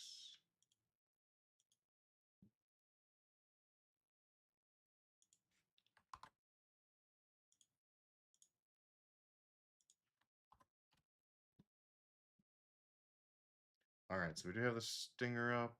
Let me make sure everybody can see. Perfect. Stinger page is up. Looks pretty cool. We'll see how it works out. Fearsome focus. I was trying to see if it's a two-person. Nope, crew's only one pilot. So there is a bespoke size 5 plasma cannon. I know they were talking about some more bespoke weapons. So there is a 1 size 5 plasma cannon bespoke, 4 size 4 laser cannons, 2 size 2 laser cannons, and then 2 size 5 missile racks. So that'd be pretty cool, actually, I would think. The Meridian paint looks pretty nice. Black Widow, not bad. Mamba is okay. Pit Viper, and then Deathstalker. So those do look pretty cool. It is showing for 290 War Bond, 315 regular. Looks like the Deathstalker paint is the concierge paint. And yeah, there we go for that. So that's pretty cool right now. Not 100% sure I'm going to grab it. We will go to the Gray's Market. And you guys have probably already been looking at this as well.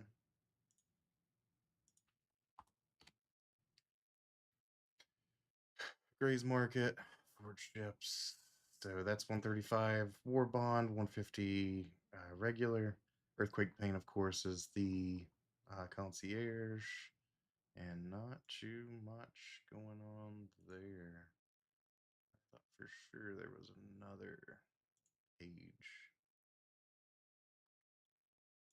Guess not though. All right, and then the last but not least, we did get the Anvil Paladin. Grab that here. So we did get the Anvil Paladin release. Not too bad. Everything we thought. I think it increased crew size by 1 person. So that was a little bit different. Interior looks really nice. Exterior looks nice. Factory standard. I believe the Galahad may be the paint. Concierge paint. 6 size 4 missile racks. It's pretty good firepower. Of course, you saw that 1 size 5 remote quad turret on top doing some damage, and then 2 size 4 remote turrets. I didn't see, I still haven't seen actually. We were hoping that turret would actually move down on a rail. It almost looks like it's on a rail there, so move down below. I didn't see that though. Solaris paint is actually the one for concierge, so not bad. 325 war bond, 350 regular, so not too bad. Pretty good ships out here right now. Yeah, so we've got 6 minutes left. I would like to go back through predictions. So these were the predictions we had. And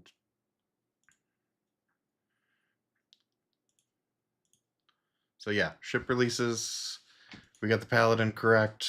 No salvage ship there. No Aurora rework, so that was a little rough.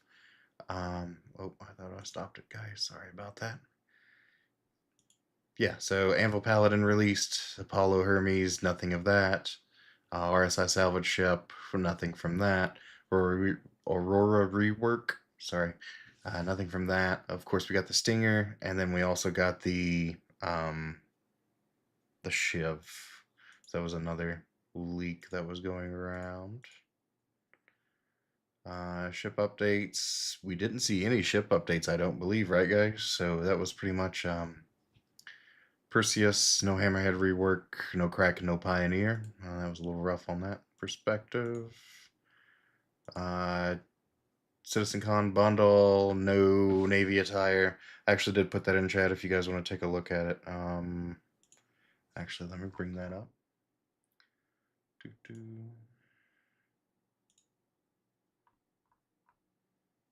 All right, where's it at? Right here.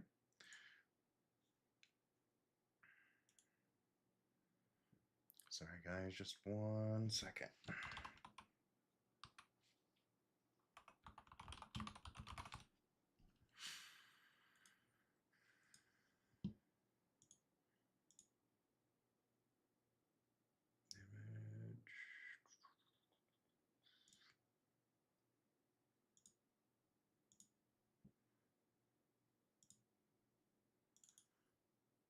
There we go. So this is what was in the goodies pack. Of course, we gave away 3 of those, 2 of those so far on stream. We got 1 more coming at 5:26. So I'll zoom in a little bit there. I didn't see that suit off to the left. Not 100% sure what that is. Of course, you have the Paladin flight suit there. Looks like a new armor from Nyx here. I was hoping that was actually something else, but it was not. So, looks okay. Vandal plush. There's the new AK that shoots ballistic as well as laser. And then there's that new 50 caliber LMG that they have out. A few things from Levski, Vandal there. And that was that new armor for Levski, and then that looks like an Intersect outfit. So not too bad. We'll see how these weapons work, how the armor works, and go from there. But yeah, definitely exciting time. I'm gonna go ahead and remove that. And then that's CitizenCon Digital Goodies. So PU work.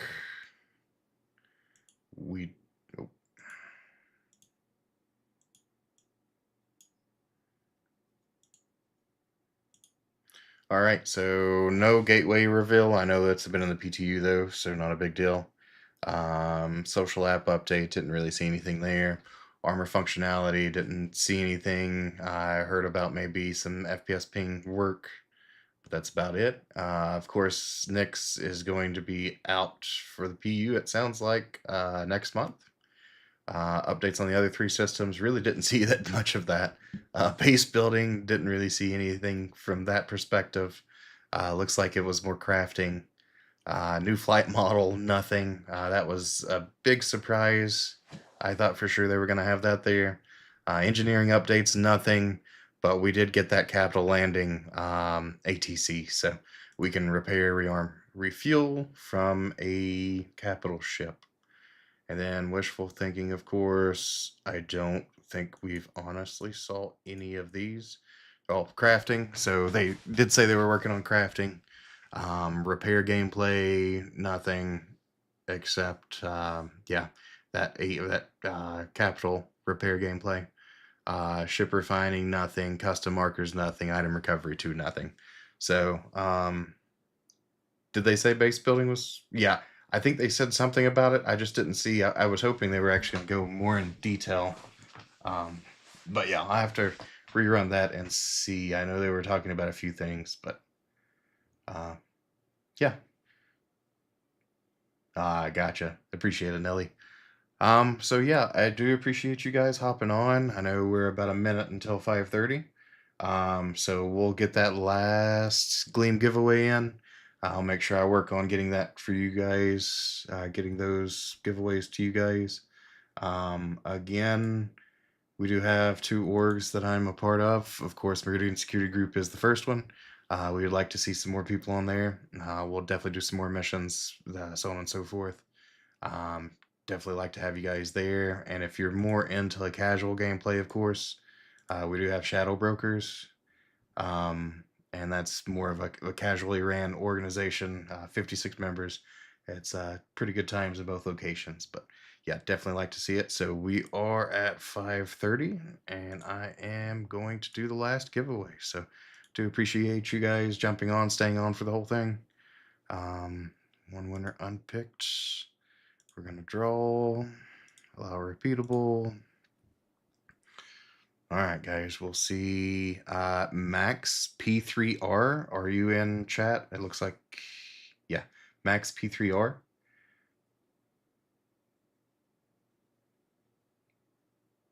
Anybody see Max in chat?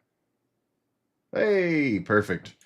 Appreciate it. If you could send me an email or a message, if you can send me a message, and then we'll just confirm your email address, and then I'll send that out to you here in the next day or so. Appreciate you guys hopping on, like I said before, and we are looking for people to sign up to the Daymore Rally. So if you guys want to try it out, definitely hop on. Definitely participate in Discord if you guys are on the Discord right now, and we'll just get this rolling, guys. Appreciate you guys hopping on, and hope everybody has a great week and getting ready for this next system.